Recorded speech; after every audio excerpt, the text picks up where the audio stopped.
Leo got back to the dorm to find Sean, Jordan, and Alex all there. They gave him a hero's welcome. Alex clapped him hard on the shoulder. Jordan, practically vibrating with excitement, pushed him into a chair and started kneading his shoulders with his soft, pale, surprisingly strong hands. Leo, my man, you must be exhausted after a long night of labor. Leo just blinked. Even Sean looked at him with a new sense of admiration. Leo, my man, you must be exhausted after a long night of labor. Leo just blinked. Even Sean looked at him with a new sense of admiration. Their dorm had always been a bit of a dud in the romance department. The guys next door had a dude who'd already moved in with his girlfriend. But for them, seniors, this was the first real breakthrough. Alex's family was too strict. Jordan was the designated best friend to half the girls on campus, stuck permanently in the friend zone. Sean was a professional simp, all talk and no action. And Leo had always been clueless, just Leo. Now, suddenly, he was the first to break the seal. His roommates fussed over him, pouring him tea and cracking jokes. He took a sip. It was brutally bitter. Sean's special herbal tea blend. Of course, a huge mug of bitter, earthy liquid. It was supposed to cool the inner fire, which Leo had to admit he probably needed. Alex, ever the observant one, noticed the faint scrape on Leo's lip. He grinned. Looks like the battle was fierce. Looks like the battle was fierce. No, it wasn't like that. Leo protested, flustered. We just watched the view. Purely innocent. She's not just anyone, you know? What was I supposed to do if she said no? I'm stuck at the final boss of Single Dom, a half step away from leveling up, but I haven't figured out the raid mechanics for the final trial yet. I need to grind a bit more. His roommates stared at him, then collectively sighed and went back to what they were doing. Jordan leaned in for a closer look. Dude, did you get slapped? Your face is all red. I never knew you had such sensitive skin. Dude, did you get slapped? Your face is all red.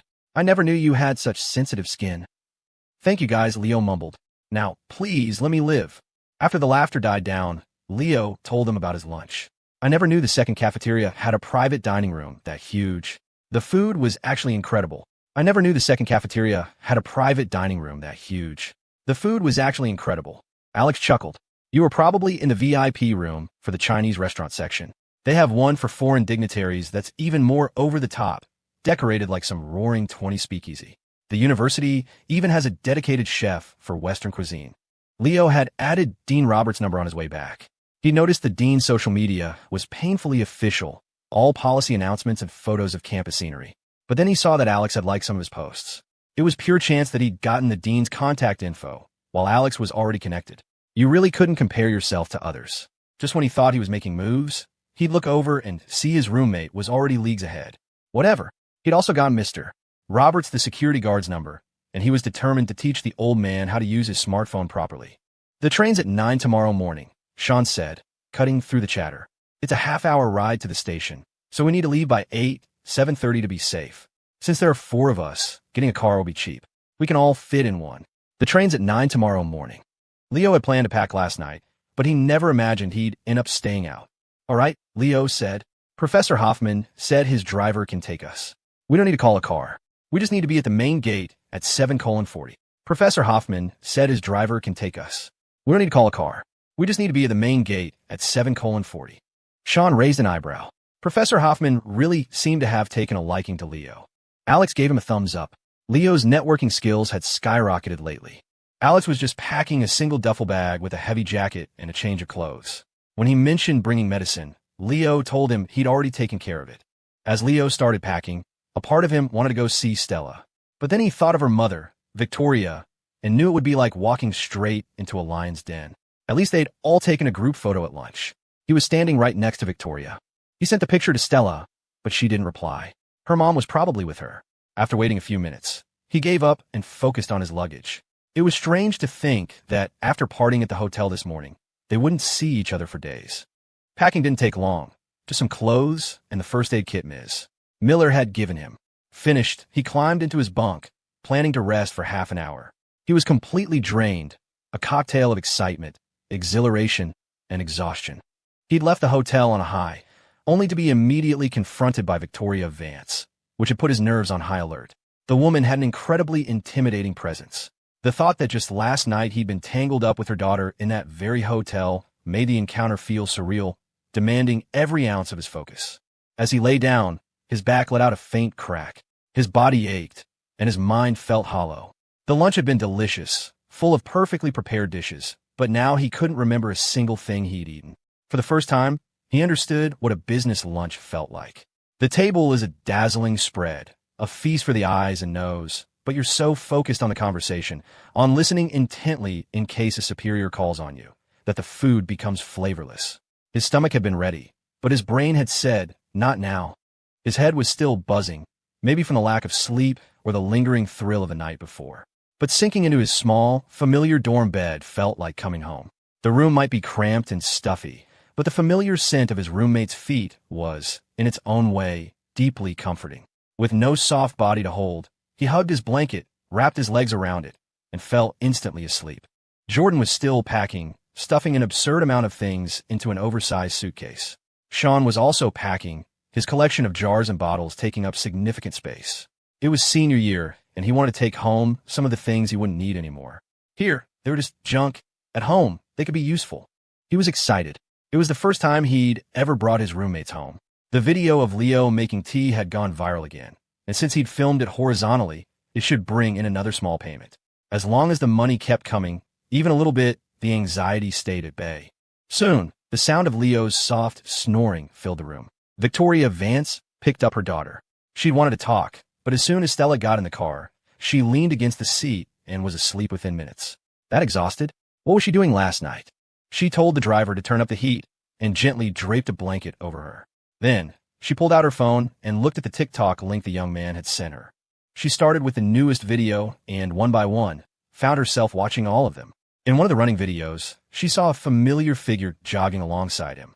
There was no face, but she'd know her own daughter anywhere. They were running together? Early in the morning. Victoria found her reading glasses, put them on, and watched the video again. In the city of Lakeside, at XXX University, Clay Foster finished his lunch, took a short nap, and began his walk to the lab. He lived in the faculty housing on campus. Thanks to his father-in-law's connections, his apartment was a 2-story duplex, nearly 2,000 square feet. He had a private study upstairs, and the first floor opened onto a small yard where he could plant vegetables, hang laundry, and set up a small table for tea. The university sold these apartments to faculty for about $300 a square foot outside the campus gates. The same property would go for over $500. It was a hell of a perk. There were restrictions. You couldn't sell for 7 years, and you had to give half the profit back to the university, but no one ever sold. The price was too good. The campus was beautiful and green, transportation was convenient, and it was in a prime school district. This was a top-tier university, centrally located. People would kill to live here. Clay's wife taught at the local government academy, a cushy job with light hours. Their life was good, but for a man approaching 40, there were other desires. It wasn't about fooling around. He had a wife and child and no interest in that kind of trouble. He was careful, always choosing male graduate students if he could. If he had to work with female students, he'd leave the door open or only meet with them in groups. He wasn't stupid. He was handsome, with a scholarly air, and his wife always made sure he was impeccably dressed. He was popular with his students for his humor and wit, and he was keenly aware of the risks that came with it. His life was stable. Why would he mess it up? No, his desires were for something else. More recognition, more money. It was just the age he was at. On his way to the lab, he passed through a small campus garden and sat on a bench under the third tree. He opened his stock trading app. This was his secret stash, money he'd painstakingly saved over the years. It started with a few thousand, then grew to 10, then 20. With nowhere to hide the cash, he put it in the market. By some stroke of dumb luck, his 20,000 had turned into over 80. It was probably because he barely touched it. A colleague who day traded obsessively had watched his 60,000 dwindle to 10. Clay was bold but careful, not greedy but decisive. Yesterday, after talking to his nephew, he'd immediately bought shares in Oceanic Freight Dynamics. First, he trusted his nephew. Second, he trusted Professor Reed's judgment. When someone of that stature basically hands you free money, you'd be an idiot not to take it. He hadn't obsessed over it. This was the first time he'd even checked the account since buying. It was his private fund, so he couldn't very well look at it at home. He opened the app and his eyes widened. Limit up. It had soared yesterday, and today it had hit the trading ceiling. The 80,000 he'd saved over years had jumped to nearly 100,000 in just 2 days. His heart started to pound against his ribs, a frantic, thrilling rhythm, almost in time with the insistent, rising drone of the cicadas in the trees above. Limit up. The cicadas screamed outside the window, their cries intensifying the muggy heat. Cody was asleep for his nap, and Laura Miller gently covered him with a thin blanket. She closed his door and went to the living room to tidy up. She gathered the clean laundry, folding each piece with practiced precision until they looked like perfect displays in a department store, neat stacks that were deeply satisfying to look at. She was packing a suitcase, too. She was taking Cody to her parents for fall break. She packed his clothes, toys, books, and his favorite comics, along with her own toiletries. She worked quickly and efficiently, and soon the suitcase was zipped and stored in a corner. She poured herself a large glass of water, drank it down, and curled up on the sofa to scroll through her phone. It seemed like everyone, no matter their age, surrendered their free time to their phones. You'd pick it up without thinking, and the hours would just vanish. Laura opened Facebook first. She'd unblocked her ex-husband recently. With a child between them, he was a permanent fixture in her life, like it or not. The jerk was posting 3 times a day. First post, accompanying his wife to her OB/GYN appointment. The picture was of the pristine international wing of the Women and Children's Hospital. Second post, a maternity photo shoot. Lexi, his new wife, cradled her prominent belly, face thick with makeup, while Dave hugged her from behind. Third post, a photo of a platter of watermelon he'd cut for his wife, all perfect, seedless pieces from the heart of the fruit. Years ago, seeing this would have sent Laura into a spiral of rage. When she was pregnant, he'd been consumed by his startup. Forget the fancy international wing. She had to go to her regular appointments alone. A maternity shoot? Of course not. They were saving every penny. And as for him, cutting fruit for her.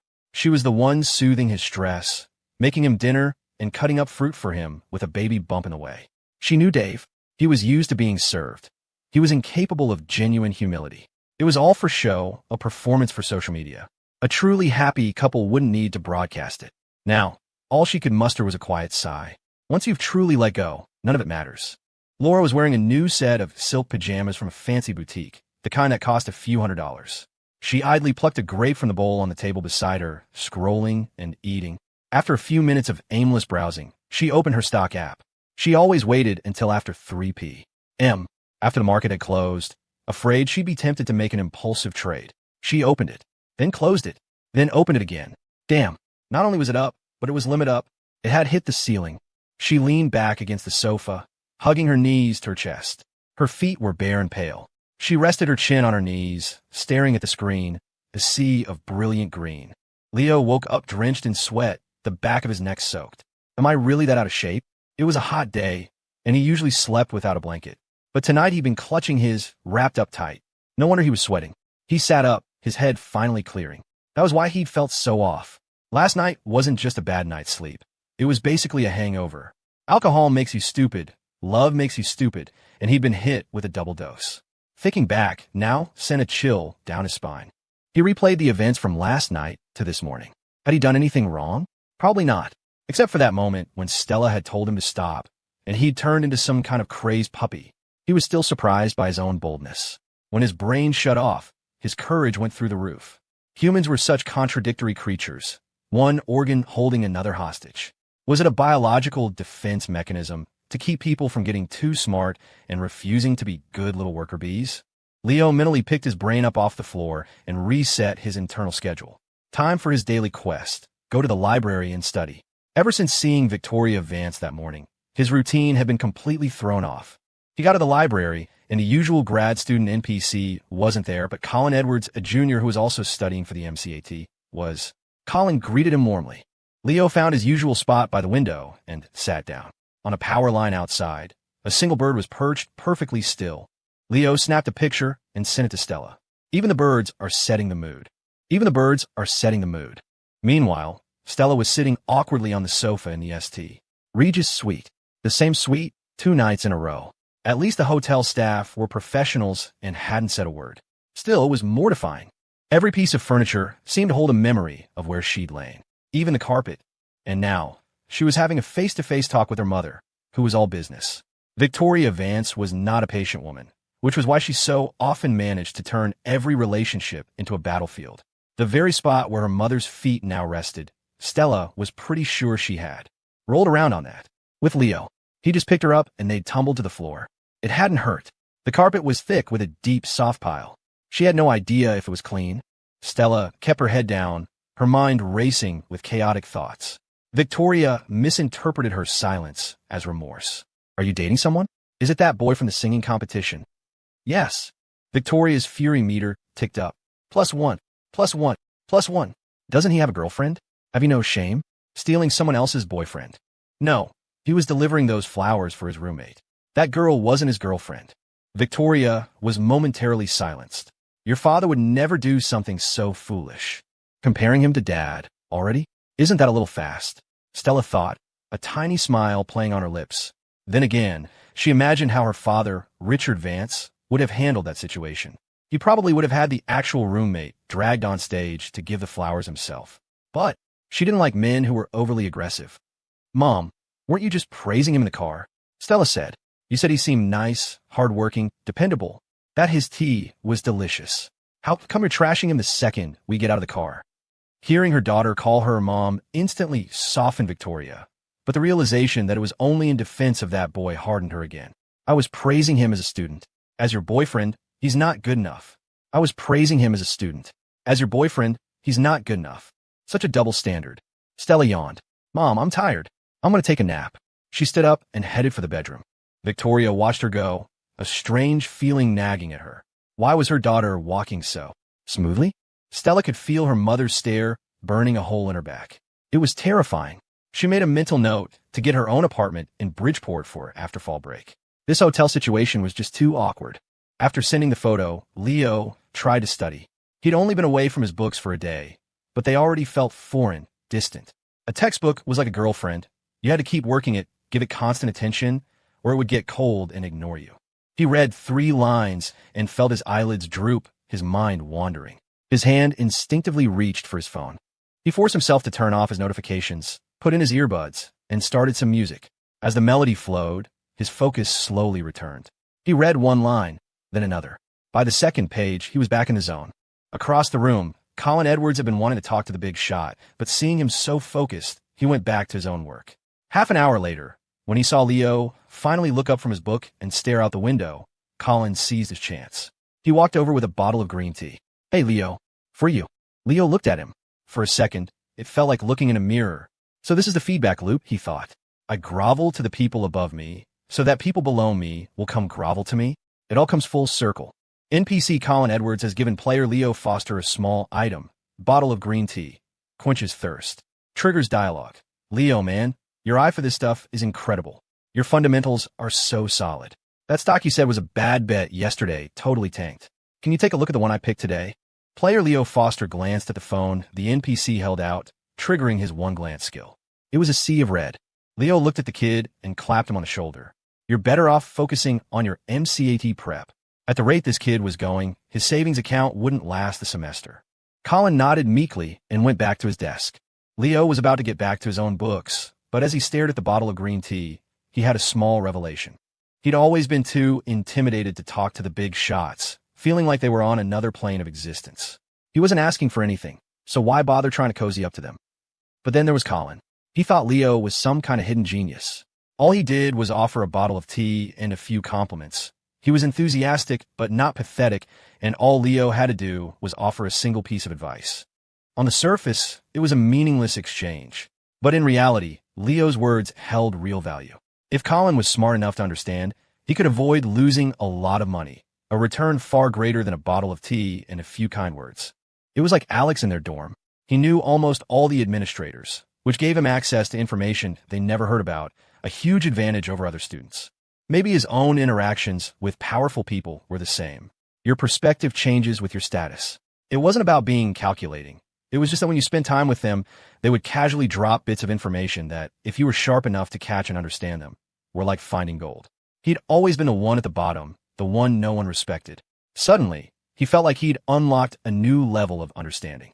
He didn't need to be so tense around his professors. They needed validation, too. That dose of emotional value. He wasn't annoyed when Colin approached him. In fact, the praise felt good. He didn't need the tea, but it was nice to receive it. He shouldn't worry about giving gifts to powerful people, thinking they already have everything. It wasn't about whether they needed it. It was about the gesture. Of course, a thoughtful gift was best, but when in doubt, a simple, polite, affordable token was fine. Congratulations, host. You have grasped the basic rules of social interaction. Whether networking up or down, there is no need for inferiority. Be proactive, confident, and composed. For becoming a smooth operator, you are rewarded with a permanent item. Buff, active listener. When this buff is active and you are speaking earnestly with someone, they will be compelled to share their true thoughts with you. 80% accuracy. Not effective against individuals with strong mental defenses. Leo glanced around the library. The grad student NPC was already deep in study. He decided he didn't need to know his inner monologue right now. Time to focus. He activated his time dilation buff and dove into his work, turning half an hour of real time into 2 hours of deep, focused learning. He could feel his intelligence stats slowly recovering. It felt like his brain had a little more room in it. Studying was like leveling up in an RPG. He was still in the tutorial zone, level grinding basic knowledge. The in-game rate of graduation felt impossibly far off. But at least now, the next level felt achievable. Before, he wouldn't have even dared to think about it. If he could hit the next tier by the end of senior year, maybe he could stick around for the grad school expansion pack. If not, he'd be kicked out of the guild and forced to survive as a low-level solo player in the real world. Thinking about it, that way actually made studying more interesting.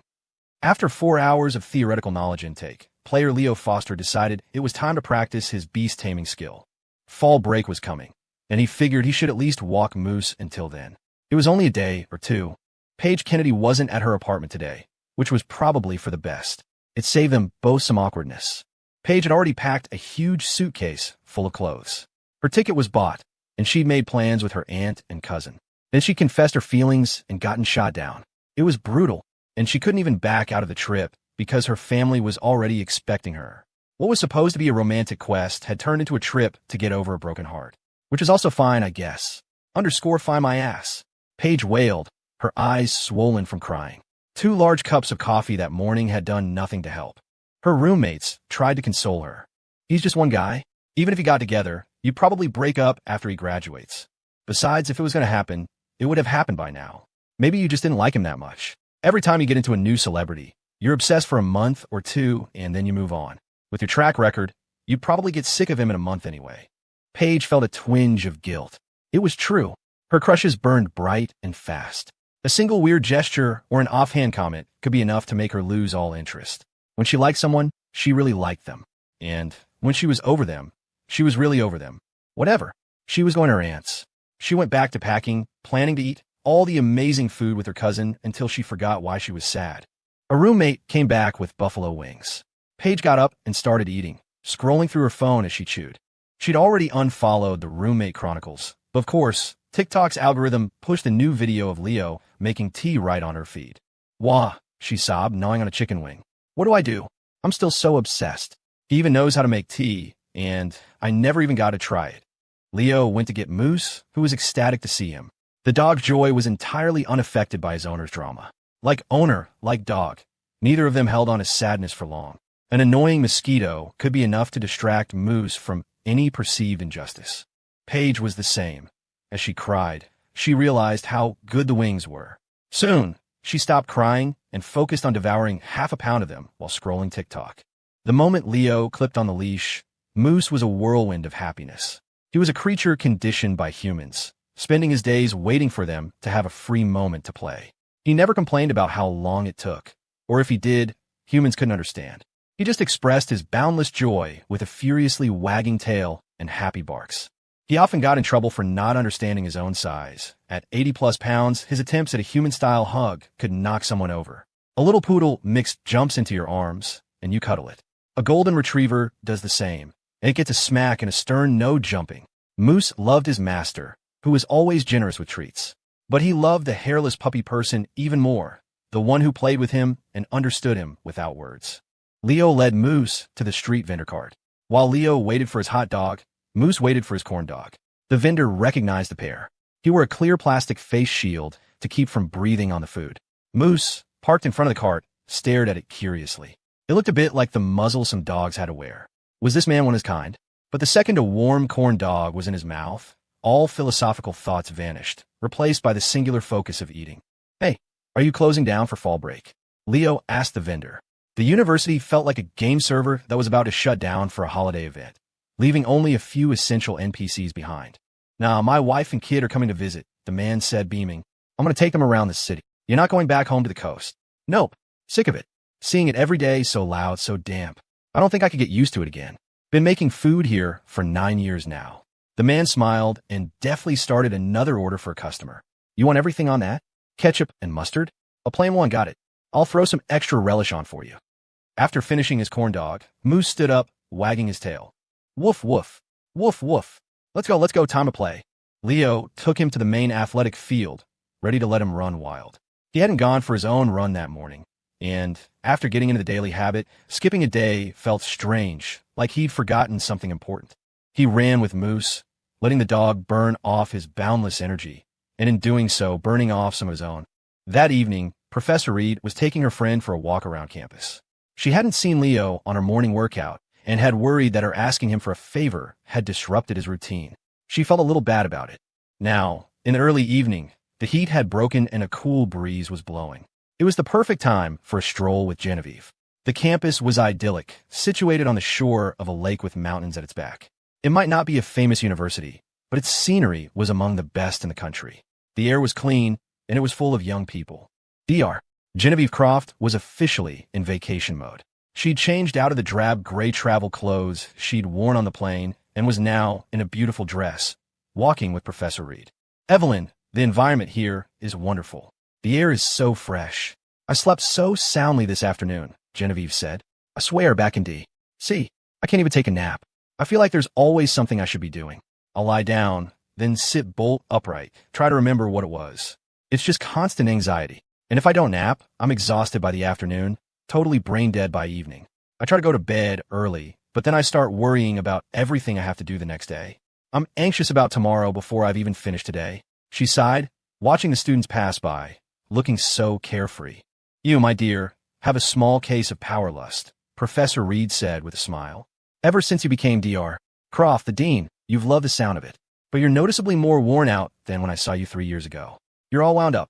If you keep this up, in 5 years you'll look older than me. The thought startled Genevieve. Surely not. In 5 years, you'll be in your 70s. She used to be just an artist, impulsive, and unafraid to argue with her superiors. Now that she was a leader herself, she'd lost that fire. She spent her days playing the part of an agreeable subordinate. After all, she was still only an associate dean, not the dean. Professor Reed looked at her friend with deep affection. She'd been through all of this herself. In her youth, she'd had that same ambition, but she'd quickly recalibrated, figuring out what she truly loved and where her talents lay. She hadn't let herself get sidetracked.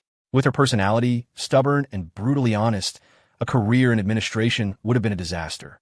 She would have alienated everyone. Better to stick to her academic field, where she excelled. Survival was key. Genevieve was young, but she'd already had 2 major surgeries. One to remove a benign but fast-growing tumor from her eye socket that was threatening her vision, and another to remove a nodule from her lung that turned out to be a microinvasive adenocarcinoma. They caught it just in time. Any longer, and it would have been early-stage lung cancer. That was why Professor Reed had so sincerely urged her to come here and rest. Her health was failing. If she kept pushing herself like this, her paintings were going to skyrocket in value. An artist dies, and their work doubles in price. Victoria Vance, I wasn't thinking that far ahead. They walked and talked. Genevieve had been at a peak in her career, flush with success, praised as the youngest associate dean and one of the most valuable contemporary female artists. The praise had inflated her ego, but the 2 surgeries had brought her crashing back to earth. It was true. Since becoming a dean, she hadn't produced a single piece of work she was truly proud of. Everyone praised Dr. Croft's paintings, but she knew they were lifeless, technically proficient but devoid of soul. Her eye problem had flared up after she overheard 2 students in the school gallery critiquing her work. What is this? It looks like a grade schooler painted it. The stuff our classmates make is better. Her blood pressure shot up. It was like hearing the child in the emperor's new clothes declare that the emperor was naked. She'd been rushed to the hospital, barely saving her sight. What truly hurt was that she agreed with them. Her work was terrible. An artist who feels they've hit their creative ceiling will often seek validation elsewhere. She hadn't wanted to bow and scrape to university bureaucrats, but that was the world of adults. She, a glamorous and successful dean, was drowning in her own anxieties. But talking with her old mentor was helping. She was slowly recharging. Genevieve stretched, feeling a sense of release. And then she saw him, the young man running with the dog. Oh, Evelyn, isn't that your student? Professor Reed saw him too, Leo and his dog, racing across the field. Youth was a beautiful thing. They stopped to watch them for a moment, the setting sun casting a golden halo around the golden retriever's fur, making the scene even more picturesque. Professor Reed admired the young man's vitality. Dr. Croft felt something stir within her. Her recently operated on eye seemed to come alive. The lung, with a piece of it missing, felt like it was breathing more deeply. She wanted to paint. She wanted to paint something full of life. Something beautiful. She felt it. This would be her next great work. A painting born from her journey through fame, power, money, and illness. A return to a raw desire for life itself. A canvas that would hold all her fantasies, affections, memories, peace, and anxieties. Leo was too absorbed in playing with Moose to notice the two NPCs on the sidewalk. Moose, however, was particularly talkative today. Vwiff, vwiff, vwiff, vwiff, vwiff. He was relentless. I'm leaving tomorrow. Woof woof. Paige said she's taking you home with her for the break. You be good, or you'll get in trouble. Woof woof woof. Where am I going? To a classmate's house. I'll only be gone a week. I'll see you when I get back. Woof woof woof. Yeah, there might be dogs there. Sean said they have mutts back in his hometown. I'll send you pictures. Woof woof woof. No more corn dogs. 4 is enough. You need to watch your diet. You're getting a little chubby. Woof. The conversation was perfectly harmonious. Leo dropped Moose off at Paige's apartment. The lights were off. She wasn't home. Moose let out a few barks. Leo waved goodbye. The dog didn't follow him out. He just lay down in his favorite spot and started chewing on a plastic duck, entertaining himself. Humans weren't always around. He had to know how to make himself happy. Leo headed back to his dorm. The roommates had plans to get dinner together. His daily quests, level grinding and beast taming, were complete. The mechanical voice in his head provided feedback. Host has studied diligently, forcing himself to learn even when he didn't want to. During the study session, Host yawned 12 times and rubbed his eyes 16 times. Reward. Right eye prescription improved by -0. 25 diopters. Host has cared for his pet attentively, fostering a relationship of equality and friendship, providing the pet with immense psychological and physiological satisfaction. Reward. Basic spades proficiency 1 day. Spades? Leo thought. Is the system worried I'll be bored on the train tomorrow? He was already seeing students with suitcases heading off campus. It felt like the holidays had already begun. On his way back, he passed a fountain by the flower garden and paused. For a second, he thought someone was standing there, waiting for him in that familiar spot. But as he got closer, he realized it was another girl, shorter than Stella. Her own companion arrived just then, a guy taller than Leo. The setting sun lit the fountain, turning the water to gold as it danced in the air before falling back to earth. They went to Lucky's. Jordan immediately ordered the corn fritters, his favorite. Crispy on the outside, with sweet, plum kernels of corn inside, dusted with powdered sugar. It was basically a dessert, but here it was served as a massive shareable appetizer. They also got the steak tips, so tender you barely had to chew. The owner of a small place like this is also the head chef, and you could taste the care he put into the food. His beef and vegetable soup was incredible, thick and savory with a heavy dose of black pepper that made you sweat in the best way. Even the rice was good, steamed in a wooden bucket, which made the grains plump, fluffy, and fragrant, and it was all you can eat. They added an order of sautéed greens and the home-style tofu and eggplant stew. It was made with firm tofu and peeled eggplant, both of which soaked up the rich, savory sauce, all topped with fresh green onions. The food was cheap, delicious, and the portions were huge. The only downside was the restaurant itself. The tables were crammed together, the floor was perpetually greasy, and the plates and bowls were cheap, some of them chipped. The air conditioning was always on its last legs, with a giant industrial fan roaring by the door. The complimentary tea tasted like it had been brewing since morning, strong enough only to mask the taste of tap water. But with food this good, who cared? Tonight, for some reason, Leo felt like a beer. Drinking was like that. You either don't or you do, and once you start, it's like opening a Pandora's box. You'll want it again. He grabbed 4 bottles from the cooler and paid for them. Since they were splitting the bill, he figured he'd cover the first round. He'd somehow managed to down a whole bottle of red wine yesterday, or at least half of it. Stella had seemed perfectly clear-headed, but his own memory of the night was hazy. Still, drinking felt adult, like he was actively choosing to suffer instead of sticking with sweet, comforting soda. Leo poured the beer into 4 plastic cups. Jordan took a sip and grimaced. He still preferred Coke. Sean downed his in one go without flinching. Back home, we don't really drink beer at parties, he said. It's mostly whiskey. Beer just makes you bloated. Alex looked like he could drink anyone under the table, holding his plastic cup with an air of quiet confidence. A toast, he said. To a smooth journey tomorrow, and to a smooth journey through life. They tapped their flimsy cups together carefully. Everyone finished their first glass in one go. Jordan's face immediately turned red. Sean's turned a darker, ruddier shade. Alex's face didn't change at all. Leo's was just slightly flushed. Alex truly was a future politician. He didn't even get red when he drank, a useful trait for bluffing. But his roommates knew his tolerance was average at best. Some people get loud when they drink. Alex spilled secrets. They'd all advised him that if he ever did become a public servant, he needed to stay away from alcohol. He probably drank with them just to try and build up a tolerance. After the better part of a bottle of wine last night, Leo felt like his own tolerance had leveled up. The beer went down easy. He was pale-skinned, so the slight flush was noticeable. He finished his bottle without even realizing it. Jordan managed half a bottle, Sean a bottle and a half, and Alex one. For a serious drinker, one beer is nothing. For a lightweight, it's enough to get a pleasant buzz. The alcohol loosened them up, and the conversation flowed more freely. After dinner, Alex got a phone call. He turned to his roommates. Any of you know how to play spades? Jordan, no. Sean, what spades? Leo paused. He hadn't before, but as of today, he probably did. He nodded. Let's go. It's an emergency. Alex grabbed Leo and pulled him out of the restaurant. Who are we playing with? Student government. Leo asked as they walked. Sort of.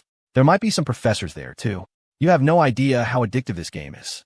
When you're short one player, you'll call anyone. One time at a student government retreat, we were 3 deep and called a professor to join. When he had to leave, we called the department head. Anyway, you'll see, with a beer in his system, Leo's world felt a little wobbly. This was blowing his mind. Calling a professor to play cards? And when the professor leaves, you call the dean? What kind of crazy world was this? When they got there, oh boy, reality was even crazier. It was in an office next to the main student government room. He could hear the low, serious tones of men and women inside, punctuated by heavy sighs and sharp breaths. You might imagine anything was happening in there, but when they walked in, they found a simple square table with 4 chairs. It wasn't an academic debate or anything weird. It was just a game of spades. Somehow, the game had become a campus phenomenon. People joked that knowing how to play spades was the secret to climbing the career ladder. It was a social game, like playing League of Legends with your friends. You played enough, you got to know people, conversation became easier, and promotions followed. If you were on good terms with your boss, card-playing buddies, you could ask for advice privately. Another colleague, with no connection to the boss, would be left in the dark. When an opportunity came up, who do you think the boss would remember first? Alex had said it was student government, but when Leo walked in, he saw Dean Roberts. Was the dean in student government? And Ms. Miller was there too, along with a younger male teacher who looked even more nervous than Alex. He was probably the one who made the call. When he saw Alex, he practically jumped out of his seat. Alex, you're here. Thank God. I'm terrible at this. You take over for a few rounds. Alex greeted him smoothly. Mr. Henderson, good to see you. This is my roommate, Leo Foster. You said you were shorthanded, so I brought him along. Then he greeted the dean and Ms. Miller. Leo couldn't believe he was seeing Dean Roberts again. He'd been so formal during the day, but now he was completely casual, wearing a striped polo shirt and slacks. No belt, but it was the standard middle-aged dad uniform. Leo was pretty sure his own dad had a similar shirt. Ms. Miller was dressed casually, too, in a loose white t-shirt and what looked like a skirt, her hair down. Seeing the dean was a surprise, but seeing Ms. Miller made him inexplicably nervous. Ms. Miller hadn't expected to see Leo either. Alex, ever the diplomat, knew better than to just kick Mr. Henderson out. He was there to fill a spot, not steal the show. But Ms. Miller saw Leo and stood up with a smile. Leo, come here. You can play for me. Leo looked at her. She was wearing the oversized t-shirt with a thin, lace-trimmed silk skirt. The soft, smooth fabric clung to her legs, revealing her pale calves and a pair of flip-flops. He quickly shook his head. Ma'am, I don't know how. It's okay, she said, pulling him toward her seat. I'll teach you. She grabbed another chair and sat down right next to him. Leo froze. Alex sat down with a placid smile. Dean Roberts looked at Leo and thought, this kid is popular. That Victoria Vance and Dr. Croft had been all over him today. He looked ordinary enough, not even as handsome as he himself had been back in the day. To be young again. If he were 20 years younger, he'd do some things he'd never dare to do. No regrets. Right now, Leo felt a bead of sweat trickle down his back. With a lady present, Dean Roberts didn't smoke. The office air conditioning was blasting. At first, Mr. Henderson poured tea for everyone. Once Alex arrived, he smoothly took over, refilling their cups from the electric kettle. After everyone was seated, Ms. Miller settled in behind Leo to watch his hand. A woman in her 30s smelled different from a girl in her 20s. The scent was richer, more complex. You couldn't smell it from a distance, but when she was sitting right beside you, it was undeniable. Even with his new entry-level skill, Leo had never actually played spades before. He knew of it. His aunt liked to play. It seemed like a private, more intimate version of poker night, the kind of thing you'd see government employees doing to socialize. He never imagined that as a student, he'd get a chance to participate in this kind of networking. So, for the first round, he just listened to Ms. Miller's instructions, learning the rules as he went. The game was relaxed, punctuated by easy conversation. He'd already sensed at lunch that Dean Roberts was a straightforward, no-nonsense kind of leader, maybe from a military background. He wasn't a smooth talker. He'd said he wanted to connect with Victoria Vance and Dr. Croft, but by the end of the meal, he hadn't managed to get contact info for either of them. It was like watching an older version of Sean.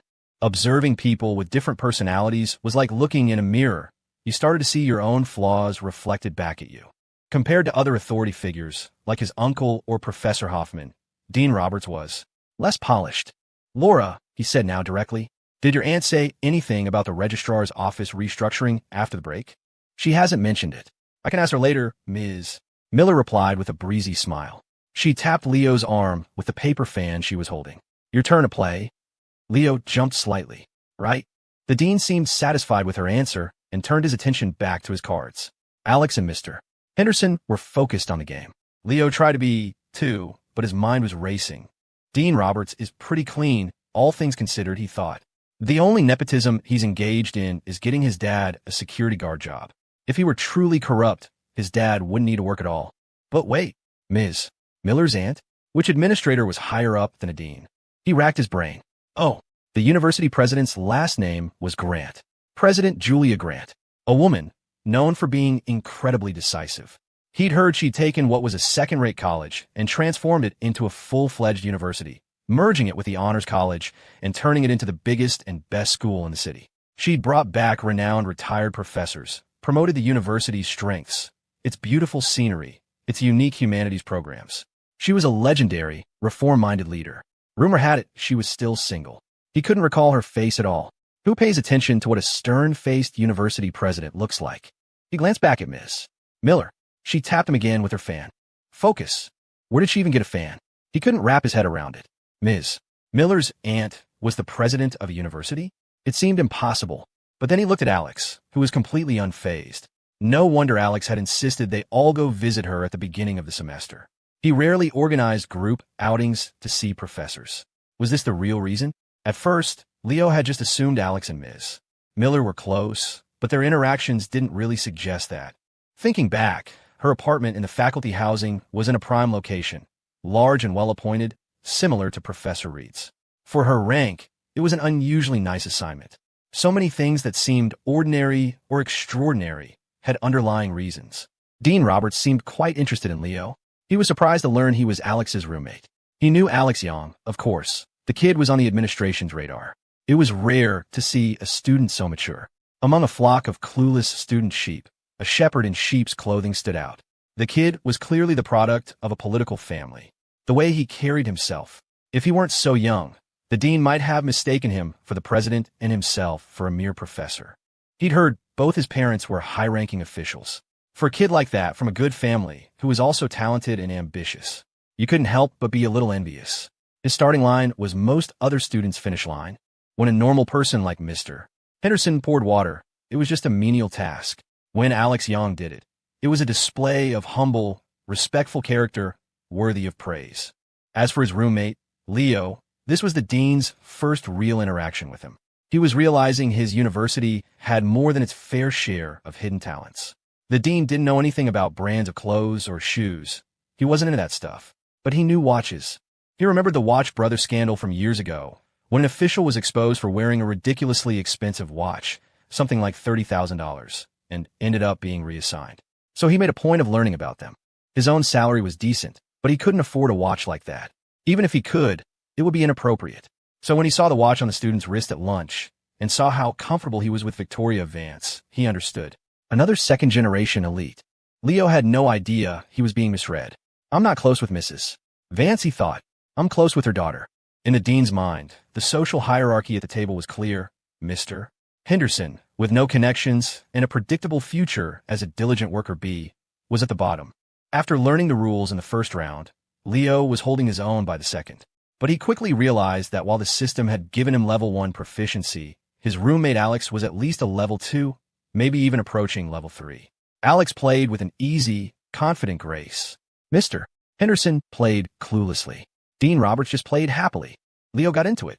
With his intelligence stat now above average, he found the game genuinely fun.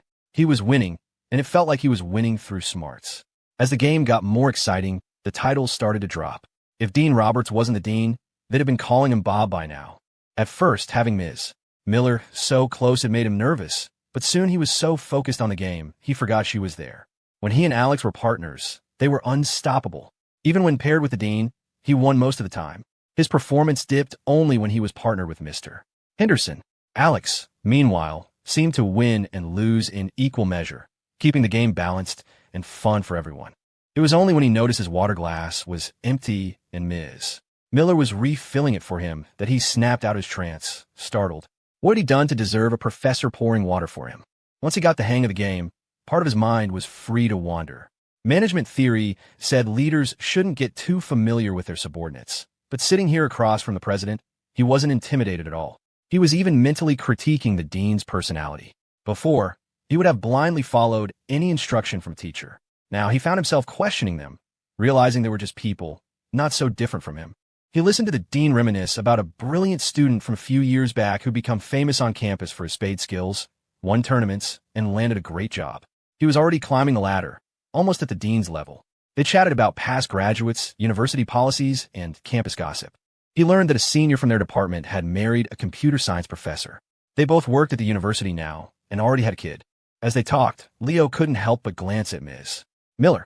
She was sitting close enough to see his cards, but not so close as to be inappropriate. He knew from the system that her favorability toward him was high, a virtual 80. But in person, he couldn't feel it. She was just warm and friendly, like an older sister. They played until 10 and then called it a night. The dean, having had a great time, suggested they play again after the break. We have exams to study for after the break, Alex said. That stuff is easy for you, the dean said, turning to younger teacher. Mr. Henderson put together a set of past exam questions for Alex. Mr. Henderson nodded eagerly, promising to get it done by the next day. Leo just smiled politely. Over the course of the evening, his arm had turned red from being repeatedly tapped by Ms. Miller's fan. Playing spades felt like a mental workout. It was draining. But on the walk back, Leo checked his attribute panel. His intelligence stat had recovered. It had been showing a -1 modifier, threatening to dip below passing. Now, the negative modifier was gone, back to its normal plus or -1 fluctuation. Playing cards had actually made him smarter. He had just been playing seriously, listening to the dean and the others chat. He hadn't said much himself. He noticed that Alex, despite being the best player, didn't always win, and even let Leo have his moments of victory. The skill ranking at the table was clear. Alex, Leo, Dean, Roberts, Mr. Henderson. But everyone had a great time. It wasn't just about the game. It was about the social dynamics. Even Mr. Henderson seemed happy. As they were leaving, Mr. Henderson even asked for his number. He worked in the registrar's office and oversaw the student government. If he hadn't seen it with his own eyes, Leo wouldn't have believed how smoothly his roommate navigated the university, as if they were attending two completely different schools. With Leo's active listening buff engaged, everyone had talked freely and happily, including Alex. The only person who hadn't said much was Ms. Miller. She'd mostly just watched them play, chiming in occasionally. On the way back, Alex suddenly said, "Ugh, something feels off about tonight. Leo, maybe it was because you were there, but I feel like I was too relaxed, got carried away. I talked too much." Leo was taken aback. "No way, it was fine. You didn't say anything weird." Alex thought for a moment, then shook his head. "No, it was probably the beer. I still said too much. Some things are better left unsaid. Being too clear is actually a bad thing." Leo felt a pang of guilt. Dean Roberts got home humming a tune. It had been a fun night, a chance to speak freely and just relax. He was a talkative person by nature, but after becoming an administrator, he'd learned to keep his mouth shut. Now, any chance to have a real conversation felt like a gift. For some reason, he'd ended up sharing a lot of his thoughts, telling stories. It was refreshing. He'd found that kid, Leo, to be surprisingly personable. No wonder Victoria Vance and Dr. Croft liked him. It was a shame he'd only just discovered such a talented student. He opened the door and saw his wife. She was wearing a negligee. He remembered his parents saying they were going out of town for the break, and with their son gone too, it was just her at home. And she was wearing a negligee. The spirit was willing, but the flesh was weak. Dean Roberts quietly closed the door and went back outside for another lap around the campus. It wasn't that he didn't love her. He just didn't have the energy. When Leo and Alex got back to the dorm, Sean was for the first time ever already in bed. His computer was off, his desk tidy. He was too excited about going home tomorrow to even think about editing videos. He'd also gone to the student strip for a haircut after dinner, wanted to look sharp. Now he was just lying in bed, scrolling TikTok. Since starting the Roommate Chronicles, he rarely had time to just browse anymore. Even on the toilet, he was usually just checking comments. The latest tea-making video was surprisingly controversial with a lot of negative comments, but that seemed to be driving up the traffic. Usually a video's engagement would die down after a day or two, but this one kept bubbling. He'd made peace with the hate comments, partly thanks to Jordan's advice, and partly because he found a new coping mechanism. He'd go watch videos from his favorite creators and see that they got hate comments too. If the pros got flamed, it was only normal for a small-timer like him to get some heat. These weren't trolls. They were golden toads spitting out cash. His account balance was over $120. He'd cashed it out. He'd give Leo his $70 cut and still have $50 left over. $50 could last him a while, and he'd earned it himself. At this rate, he wouldn't have to ask his parents for money anymore. The future looked bright. Jordan was also in bed early, wanting to get his beauty sleep to avoid dark circles tomorrow. Not that dark circles were the main issue. When Leo and Alex walked in, the old Leo would have immediately launched into a play-by-play of his night. But when Jordan asked if he had fun, Alex just said, "Some people from student government asked us to play spades." It was okay. And that was it. His lips were sealed. No wonder they never knew what Alex was up to. But at the same time, it made you feel safe around him. He wasn't a gossip. He'd resisted the urge to brag about playing cards with the dean and a professor. He knew that if he told, the story would eventually get back to them, and he'd never be invited again. It would make him seem unreliable. By keeping quiet about something so minor, he projected an aura of trustworthiness. The next time you wanted to do something important or shady, he was the first person you'd think to call. Leo felt an itch to tell someone, to share the story. Keeping it a secret was hard. But if Alex was keeping quiet, he would too. He quickly washed up and got into bed. The mechanical voice chimed in his head. Host has enjoyed a pleasant meal with his roommates, learning to appreciate the taste of alcohol and elevating his culinary experience. Reward: buff, iron liver one day. This buff allows Host to maintain a pleasant buzz without becoming fully intoxicated, reducing physical harm. Host has actively studied social etiquette by playing cards with his professors, a foundational social skill for a successful trophy husband. First attempt, 75% completion. Reward: buff, enhanced stamina one day. Congratulations, Host. You have grasped the importance of social confidentiality. In all relationships, one must learn to keep secrets. For becoming a truly steady and reliable trophy husband, you are rewarded with a permanent item. Buff, secret for secret. When you willingly share a secret, your counterpart will exchange one in return. Effective once per person. Leo listened to the stream of notifications. The last one made him sit bolt upright. With a skill like that, he could probably get a job at the CIA, making spies sing like canaries. Then he remembered the civil service exam and the security clearance process. He'd never pass. He lay back down. Time for sleep. Despite needing to be up early, it took him a while to drift off, his mind buzzing with the same excitement as a kid on the night before a field trip. At 6 a.m., Leo was awake. He'd actually opened his eyes at 5:44, his internal clock now finely tuned. He'd lay there for a bit, letting his brain boot up, and when he looked at his phone again, it was 6 on the dot. Time to get up. Before, a 7:40 a.m. departure would have been a frantic, chaotic scramble. Now, with his early morning habit, he had plenty of time. He could even go out and get breakfast for everyone. He got up, washed his face, and came back to make honey water. He was using the expensive honey Stella had given him. Honestly, if he had to point out what made it different, it was the lid. It wasn't a screw top or a flip top. It opened with a faint, satisfying pop. He couldn't taste any difference in the honey itself. It wasn't any better than the local stuff, maybe just a little less sweet. The lid made the same pleasant sound when he closed it. It felt ritualistic. Sean must have been too excited last night. He was still sound asleep. Alex was also sleeping peacefully. But Jordan, surprisingly, was already up, a sheet mask plastered to his face, looking like a ghost in the dim light. I'm gonna get us breakfast. What do you guys want? Leo whispered. Breakfast burritos would be awesome. Leo gave him a thumbs up and headed out. There wasn't time for a run, but he still wanted to take a walk. Outside, he ran into his usual NPC, Professor Reed, who had another NPC with her today, Dr. Croft. Professor Reed was demonstrating a kind of therapeutic slapping technique, swinging her arms and hitting her own body with audible thwacks. Dr. Croft was trying to copy her, looking clumsy and bewildered. It looked painful, but her mentor was the picture of health, so she followed along. Leo found the sight of the two of them amusing. He greeted them both and continued on his way. He walked to the fountain and paused instinctively. It was empty. In the early morning, without the sun, the flowers and grass were damp with dew. He called his dad. At this hour, his dad would already be at work, while his mom was probably enjoying a second round of sleep. Hey, I sent Mom some eye cream. When it gets there, tell her to use it herself and not give it away. It was expensive. All right, you be safe out there. I checked the weather where you're going. It's supposed to be chilly, so make sure you bring a warm jacket. I will. Okay, that's all. I'm hanging up. Conversations with his dad were always like that. Unless he was asking for money, they quickly ran out of things to say. Ray Foster hung up and wiped his forehead with a towel around his neck. When his son had suddenly asked for all that money, he'd been worried and had even called his own brother, Clay, to ask if everything was okay. Clay, the smart one, had told him not to worry. After hanging up, Clay Foster had chuckled to himself. His nephew was nothing like his dad. He was more like him, a smooth operator. Leo had managed to sweet-talk several $1,000s out of both of them. The kid was going places. Leo walked to the student strip to get the breakfast burritos. The hot dog vendor saw him walk right past his cart and head for the burrito stand, and his face fell into a look of comical betrayal. Leo guiltily turned away.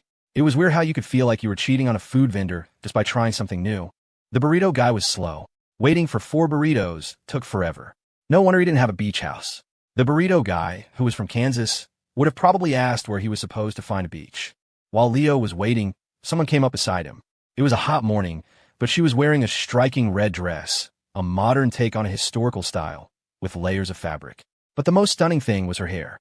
It was jet black and fell all the way to her waist, clearly her pride and joy. The hair in front was simply pulled back and held with a wooden pin, while the rest cascaded down her back. In the early morning light, she looked like she'd stepped out of another era. Morning, Leo said. Jessica Monroe had only realized it was Leo standing at the cart as she approached. She'd thought about going somewhere else, but her feet seemed to have a mind of their own. Compared to her, Leo was dressed simply in athletic pants and a short-sleeved shirt, both from Canada Goose, with a small red circular logo on the pocket and sleeve. He had a matching pair of sneakers. Leo didn't get why the brand was so expensive, but it did make him look sharp, more put together. That was probably why Jessica hadn't recognized him at first. The situation was a little awkward for both of them, but Leo couldn't deny she looked incredible, like a character from a movie. Her beauty was assertive, theatrical, almost like a suit of armor. Most guys wouldn't analyze it. They'd just see that she looked amazing. She was one of those people who could take a 7-10 face and project a 10-10 presence, maximizing every advantage she had. Morning, she replied, and 1 breakfast burrito, Leo said to the vendor. Then, to Jessica, you can have the one that's ready. It's fine, she said, refusing. I'm waiting for the bus, and it's not here yet. No rush. Leo took in her elaborate outfit. She had earbuds in, a small lavalier mic clipped to her collar, and a tote bag from the city museum slung over her shoulder. You going to the museum this early? I thought it was impossible to get tickets during the break. Jessica replied in a slightly affected, sing-song voice. Oh no, I'm giving a tour. We have 3 groups of Japanese tourists today, and they needed a fluent Japanese speaker. She looked at him and said, Ohaya gozaimasu. A girl in a traditional style dress with flowing black hair saying good morning in Japanese. Leo's brain short-circuited. She was going to absolutely blow those tourists' minds. It was an incredibly cool, almost audacious look. He gave her a thumbs up. Charge them extra. You're worth it. Just then, Walt, the driver, pulled up in a black Lincoln Navigator. He rolled down the window and called out, Leo. Walt, morning. Leo walked over and, remembering Alex's smooth networking, handed him one of the burritos. Heading into the city. Yeah, airport pickup. Walt took the burrito gratefully. He hadn't had breakfast yet. It was something to see a rich kid like Leo personally buying breakfast burritos, but when he saw the beautiful girl in the dramatic dress standing nearby, it all made sense. Yesterday, it was a short-haired girl. Today, a long-haired one. TSK, TSK. Leo knew the airport was past the museum. Hey, Walt, would you mind giving someone a lift on the way? Just to the city museum. Sure thing, no problem at all. You know me, I'm always super early for my pickups. Plenty of time. I'll get her there safe and sound. Jessica saw the bus approaching just as the vendor handed her burrito over. She was about to leave when Leo came back. While he'd been talking to the driver, she'd asked the vendor how many he was getting and had quietly paid for the whole order. She was always generous with people, especially men. Her roommates teased her about it, but Jessica knew it often paid off. A small gesture could make a guy feel obligated to return the favor in a much bigger way.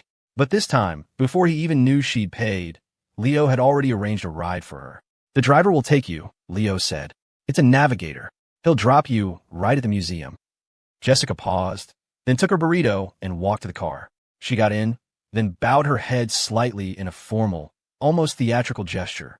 Arigato gozaimasu, she said, and with a little jog, she was in the car. The door closed, the window rolled down, and the silhouette of a long-haired girl waved to him as the SUV pulled away. Walt chuckled to himself. Seemed his whole purpose this morning was to play chauffeur for Leo's girlfriend of the day. Leo walked back to the dorm, not daring to look at the hot dog vendor. He took a bite of his burrito. It wasn't as savory as the hot dogs, but the tortilla was softer and the sauce inside was a little sweet. It was a nice change of pace, but he still preferred the hot dogs. The burritos were $3 each. He bought 5, one for Walt, so $15 in total. And Jessica had paid. Alex had mentioned she'd paid for their dinner once, too. Coming from anyone else, it would just seem generous. But Leo knew her financial situation, and he couldn't help but be impressed. If he were that deep in debt, he'd be a nervous wreck, not projecting an aura of effortless generosity. She carried herself with more poise than an actual heiress. Her title as the prettiest girl in the foreign languages department wasn't just about looks. It was about how she handled herself. Asking Walt to give her a ride wasn't out of pity. He was in no position to pity someone as capable as Jessica. He had a feeling she'd be running circles around him in the job market after graduation. It was about applying his newfound understanding of social currency. He'd given Walt cigarettes before and a burrito this morning. Small, inexpensive gestures that made it easy to ask for a small favor in return. It was a two-way street, not just him asking for things. And as for Jessica, the formidable queen of debt, whether it earned him points or not, it was an easy thing to do. Back in the dorm, when Jordan found out his goddess Jessica had bought the burritos, he was filled with regret for not going himself. While Leo had been out, Sean had gotten up. He was full of energy, dressed in a black t-shirt. All his clothes were either black or gray. Jordan had spent a long time choosing his outfit, finally settling on a comfortable, oversized white t-shirt. Not that anyone could tell the difference. When you were built like Jordan, people tended to overlook the clothes. Alex, however, was dressed to impress, in a way that screamed security. He wore a polo shirt, slacks, and had a dark blue, minimalist zip-up jacket ready to go. Jordan, the resident fashion expert, had informed Leo that it was Zegna. It looked like something an old man would wear, but it was ridiculously expensive. The jacket alone was probably over $1,000, with no visible logos and a sleek, hidden zipper. Alex's shoes were also Zegna, plain black sneakers that looked like old-school kids, but cost nearly $800. It was only after Stella had started giving Leo expensive gifts that Jordan had started pointing these things out. Looking back, Leo realized that Alex's quiet luxury wasn't about showing off. It was the opposite. By not flaunting it, he was, in a way, showing respect for his less well-off friends. In his Zegna getup, Alex looked like he was the dad chaperoning the three of them on the train, or maybe a plainclothes inspector checking on railway sanitation. Either way, it was a look that would definitely reduce their chances of getting scammed. After breakfast, Sean did a final check of the outlets, and the four of them headed out. Alex had a black backpack and a small black rolling suitcase. He looked like a university president on a business trip. Jordan was wrestling with a massive suitcase and a large crossbody bag. Leo just had his big backpack. Sean started filming as they left. His plan was to film them leaving, then run back up to get his own suitcase. The problem was, one of the wheels on his suitcase was broken. It was now just a box with a handle. Leo looked at it. So this was it. The moment his stamina buff was meant for. He grabbed the handle. He couldn't just let Sean film them and then run all the way back up. The suitcase was incredibly heavy, packed to the brim with all the junk he'd collected over the years. Leo, let me just get a shot of you going downstairs, and I'll come back for it, Sean said, embarrassed. Don't worry about it. I got it, Leo insisted. Jordan swore he'd help, but he could barely manage his own giant suitcase on the stairs, its wheels thumping down each step. Sean filmed, narrating with a laugh. Today's theme, college students who can't even lift their own luggage. Alex was no help.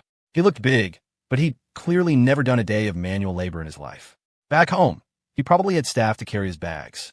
Should I call a TaskRabbit to carry our bags down? Jordan panted. Sean, Leo, and Alex all stared at him. I'll get it. I'll film this and then come back up to help you, Sean offered again. But Leo just took a deep breath, grabbed Sean's broken suitcase in one hand and his own backpack in the other, and started downstairs. Leo, bro, slow down, Jordan yelled from behind. Alex watched, impressed. He hadn't realized Leo was so strong. Hadn't he said his dad was a machinist? Could strength be genetic? Sean hadn't noticed before either. Back in his village, there was a guy they called Hercules, rail-thin, but could carry 300 pounds. Once, during a landslide, he'd run into a collapsing barn and carried out his terrified, paralyzed cow. But he'd never gone to school, and all his strength had earned him was a life of manual labor. Sean followed, filming. Jordan and Alex stayed out of the shot. Alex was adamant about not being on camera, and Jordan hated the inevitable comments about the fat guy. Once they reached the ground floor, Jordan could roll his suitcase again. Leo continued to carry Sean's. Luckily, it wasn't far to the dorm entrance, where a white Lincoln Navigator was already waiting. Walt had known it was a group of them, so he brought the big SUV. He saw Leo walking toward him, carrying a wheel-less suitcase while another student filmed him. So professional, Walt thought. They even got a broken suitcase for the shot. I get it. The poor college student persona. They loaded their luggage into the back. Sean kept filming. The car, the view out the window, the campus shrinking in the distance. The wind was warm, their hearts eager to be home. Player Leo Foster and his fellow disciples, riding in a vehicle generously provided by a high-level benefactor, arrived at the city's largest teleportation hub. Today's destination, the hometown of their senior brother, Sean, a remote village deep in the mountains, rumored to be home to legendary spirit salamanders that could boost one's cultivation, along with other rare treasures. The teleportation hub was a chaotic sea of people. Despite rapid advancements in technology, most players still chose the ancient method of train travel. Flying, the instant teleport option, was still too expensive for the masses. Thanks, Walt. See you when we get back, Leo said, waving. The driver waved back and smoothly pulled away. A loudspeaker blared. Passenger drop OFF only. No waiting. The moment they stepped into the station, they were hit by the overwhelming urgency of the crowd. Everyone was trying to beat the holiday rush by leaving a day early, which meant the rush had already begun. Your pace automatically quickened. If you didn't move, the human tide would carry you forward. They followed the flow toward security. Sean was still filming whenever he could, weaving through the crowd. He thought he should probably get a GoPro to strap to his head for situations like this. It was so crowded his phone was in danger of being knocked out of his hand. The footage showed Leo, the quintessential college student, carrying the ridiculous wheel-less suitcase through the throngs of people, through security, and out the other side. On the flat concourse, where anyone else would be rolling their bag, he was still carrying it. For Leo, it was all part of the game experience. To use the teleportation hub, you had to pass an identity check to prevent enemy cultists from sneaking in, and a baggage check for any dangerous cursed items, blades, flammable materials, toxic potions, corrosive liquids. They found their gate 12AB. It was still early, but the waiting area was already packed, with 2 long lines forming on either side. The benches were all taken. Sean, an experienced traveler, led them to a concrete ledge next to a vending machine and spread out a newspaper for them to sit on. Jordan went to buy drinks. Alex closed his eyes, already exhausted. Leaders tire easily. Sean looked around excitedly. Leo checked his phone. He'd messaged Stella that morning, and she just replied. The feeling of separation hadn't really hit him yesterday amidst all the excitement and exhaustion. But today, from the moment he'd seen that empty spot by the fountain, it had started to sink in. It was like a slow-acting poison planted inside him, its effects growing stronger with time and distance, making him antsy and distracted. The only antidotes were text messages, pictures, voice notes, and video calls in increasing order of potency. He opened his phone to a medium-strength antidote, a voice message. He put in his earbuds and pressed play. He heard Stella's hushed, slightly raspy, just woken up voice. Morning. I'm about to head to the airport. My mom's on a call, so I'm sending this quick. Have a safe trip. Her soft voice, the sound of her breath through the earbuds. It was enough to make his heart beat a little faster. The antidote was working. He couldn't stop the corner of his mouth from turning up in a goofy grin. Jordan came back with drinks. Jasmine iced tea, cloyingly sweet. Alex took a sip and grimaced. This is awful. Way too sweet. The early start, the crowds, and a lingering lack of sleep had put him in a rare, openly grumpy mood. I don't like it either, Jordan said, but it's endorsed by Cassidy Lane. My goddess. Leo turned the bottle. Sure enough, there was a picture of the bright, smiling actress. You have a lot of goddesses. The more the merrier, Jordan said, taking a sip. But I prefer to admire them from afar. I'd never want to meet them. I'm with Sean on this. I prefer to simp through a screen. If a real goddess came up to me and asked me to buy her a drink or run an errand, I'd probably want to spit on her. I'm a baby too, you know. Sean's face flushed. Jordan, I'm not a simp anymore. I'm focusing on my career now. That's just because Megan was low level. Jordan shot back. If you met a high-level girl who was exactly your type, you'd be right back at it. Alex opened his eyes. I don't simp. I prefer girls to simp for me. They should be planning surprises for me on holidays, asking me how my day was. Alex, my love, what kind of surprises do you want? I'll take care of it, Jordan cooed. Alex, I can check in on you too, Leo offered. I'll send you good morning and good night texts every day. The emotional support will be top-notch. Alex smirked. Wrong gender. Well, then I'm out, Jordan said. But Leo, I feel like he's got potential. With that pretty face, if he just switched teams, I could almost see it. Leo just stared at him. Sean, still standing, glanced at the departure board. They're starting to board. We should go. He was always a little anxious about being late. They joined the surge of people moving toward the platform. Leo saw a separate, less crowded lane for first-class passengers. As they shuffled along with the main crowd, he noticed that even though the train was right there and they had more than 10 minutes until departure, people around them had started to run. The scene, captured on Sean's phone, was strangely moving. The green and silver Amtrak train in the background. The slow, unhurried pace of his friends contrasted with the frantic sprinting of others. It was as if, in this one place, time was different for everyone. For some it was flowing, for some it was paused, and for some it had sped up into a blur. After capturing the shot, Sean joined the sprinters, forcing the others to pick up the pace. They found car number 9 and their family roomette, 2 upper and 2 lower berths. They shoved Sean's broken suitcase under a bunk. Jordan's was too big to fit, so it went on the floor. Alex's small, expensive case went on the overhead rack. Jordan, being the biggest, took a lower bunk. Sean volunteered for the top. Leo and Alex took the other 2 berths. Finally, they were on the train. Exhausted. The train lurched, then began to move. Sean filmed out the window as the station, and then the city, receded. The 9 a.m. sunlight was already bright. The wheels clacked against the rails, a rhythmic, rumbling song carrying a full train of people away from the city. Leo climbed into his bunk and lay down. Being short had its advantages. The space was perfectly snug. Jordan, on the bunk below, seemed to overflow his mattress. Alex lay down and folded his hands over his chest, ready for a nap. Sean didn't climb up to his bunk yet. He sat on the small seat by the window, phone in hand, watching the world go by. Utility poles, houses, the gradual transition from cityscapes to mountains and rivers, the train always moving forward. The Delta Sky Club was an oasis of calm. Paige Kennedy, however, was a tiny storm cloud fuming over her boarding pass. She wore a tight white t-shirt under a pair of baggy denim overalls. A small teddy bear figure dangling from one of the buckles, perched comically on her chest. A green baseball cap was pulled low over her long, curly hair. She'd ordered a burger from the kitchen. She wasn't even hungry, but everyone else in the lounge was eating, so she figured why not? Besides, her cousin had just texted, promising to pick her up and take her for a local delicacy she'd been dreaming about. Chilled smoked ribs from a legendary joint back home. They didn't travel well, and you couldn't find them anywhere else. The memory of that sweet, smoky flavor, perfect on its own or with a tangy dipping sauce, made the gourmet burger in front of her taste even better.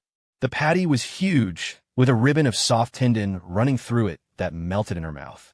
A burger and an ice-cold Coke. It was the perfect travel meal. Her bad mood evaporated. Good food was a cure for all ills. Paige had booked a business-class seat, second row by the window. As soon as she boarded, she slipped on an eye mask, ready to pass out for the entire flight. Sean Riley had never been on a plane, but that wasn't so strange. A recent study showed that over 1 billion people in the country had never flown. He was just 1 in 1 billion. No shame in that. Besides, he liked the bus. You got to see the country, and the ride was steady. The cross-country trips were the most interesting. A chaotic mix of rustling snack bags, loud conversations, and the mingled aromas of feet and cup noodles. Jordan had planned to spend the trip playing League of Legends, just like in the dorm, but the bus kept driving through dead zones. With the signal cutting in and out, he gave up and opened a novel on his phone. He'd gotten hooked on a serial story on Wattpad, Call My Life, as a sugar baby sugar baby. It was entertaining, but he found the main character kind of short and wimpy, not handsome enough to really get into. The guy was too wishy-washy, not enough of a power fantasy, but the author's writing was detailed and observant. As a slice-of-life story, it was perfect for killing time on the road. Lying in his seat, Leo scrolled through his phone for a bit before remembering the $7,000 floating in his stock portfolio. It was more money than he'd ever had in one place, and because it was invested, not cash in his hand, not something he'd spent, it didn't feel real. He hadn't formed an emotional attachment to it yet. He was almost afraid to, terrified he'd break down if it vanished. He cautiously opened the Robinhood app. The signal flickered between 5G and 4G before the page finally loaded. Face ID approved. He stared at his phone. Wow, there are risks associated with investing. The warning was plastered everywhere, yet people still dove in head first. It really was insane. The $5,000 he'd put in 3 days ago was now worth over $6,000. Was it really this easy to make money? $1,000 profit in 3 days? Warren Buffett would weep. Because of the bus's spotty connection, the total fluctuated by hundreds of dollars every time he refreshed, the numbers jumping up and down. It was dizzying. Based on his old budget of a few $100 a month, that's $7,000. If it didn't crash, could last him forever. A thrill shot through him. The market would close for the holiday tomorrow. He felt a powerful urge to throw more money in. Then he glanced across the aisle at Alex, who was leaning back with his eyes closed, the picture of serenity. Leo took a breath and calmed himself down. Some people were richer than him and a hell of a lot more stable. Chill, Leo. Be cool. Jordan had even more money and didn't touch stocks at all. Apart from a few legendary investors, you never heard about regular people getting rich day trading. You should be happy just skimming a little extra cash off the system's perks. Seeing Alex resting and Jordan lost in his book, Leo reached into his backpack, pulled out a book of his own, and settled in to read, setting a timer on his mental taskbar for the daily reading mission. It was one he grabbed from the library shelf at random, drawn in by the numerous illustrations. It looked interesting enough for a long bus ride. The cover was read, Our Story, A Life in Sketches. He usually skipped introductions. They were just someone else's opinion. This one was by some famous essayist, so he flipped right past it. He'd come back later if the book was good enough. The story, a first-person memoir, began with the narrator's education at age 8, his teacher being his sister-in-law's father, the Chief Justice of the state Supreme Court at the time. A servant would wake him at 3 in the morning. From those first few sentences, it was clear this guy came from old money. Sure enough, a few pages later, he mentioned his grandfather was a Gilded Age senator. This family's background made Alex's look middle class. The prose was simple, almost plain, but paired with the sketches, it had a unique charm. Leo read, first lying on his side, then sitting up with his backpack propped against the window. The steady rumble of the bus became a soundtrack, pulling him deeper into the world of the book. Time flew. Sean, having exhausted the novelty of filming the passing scenery, turned his phone back on Leo.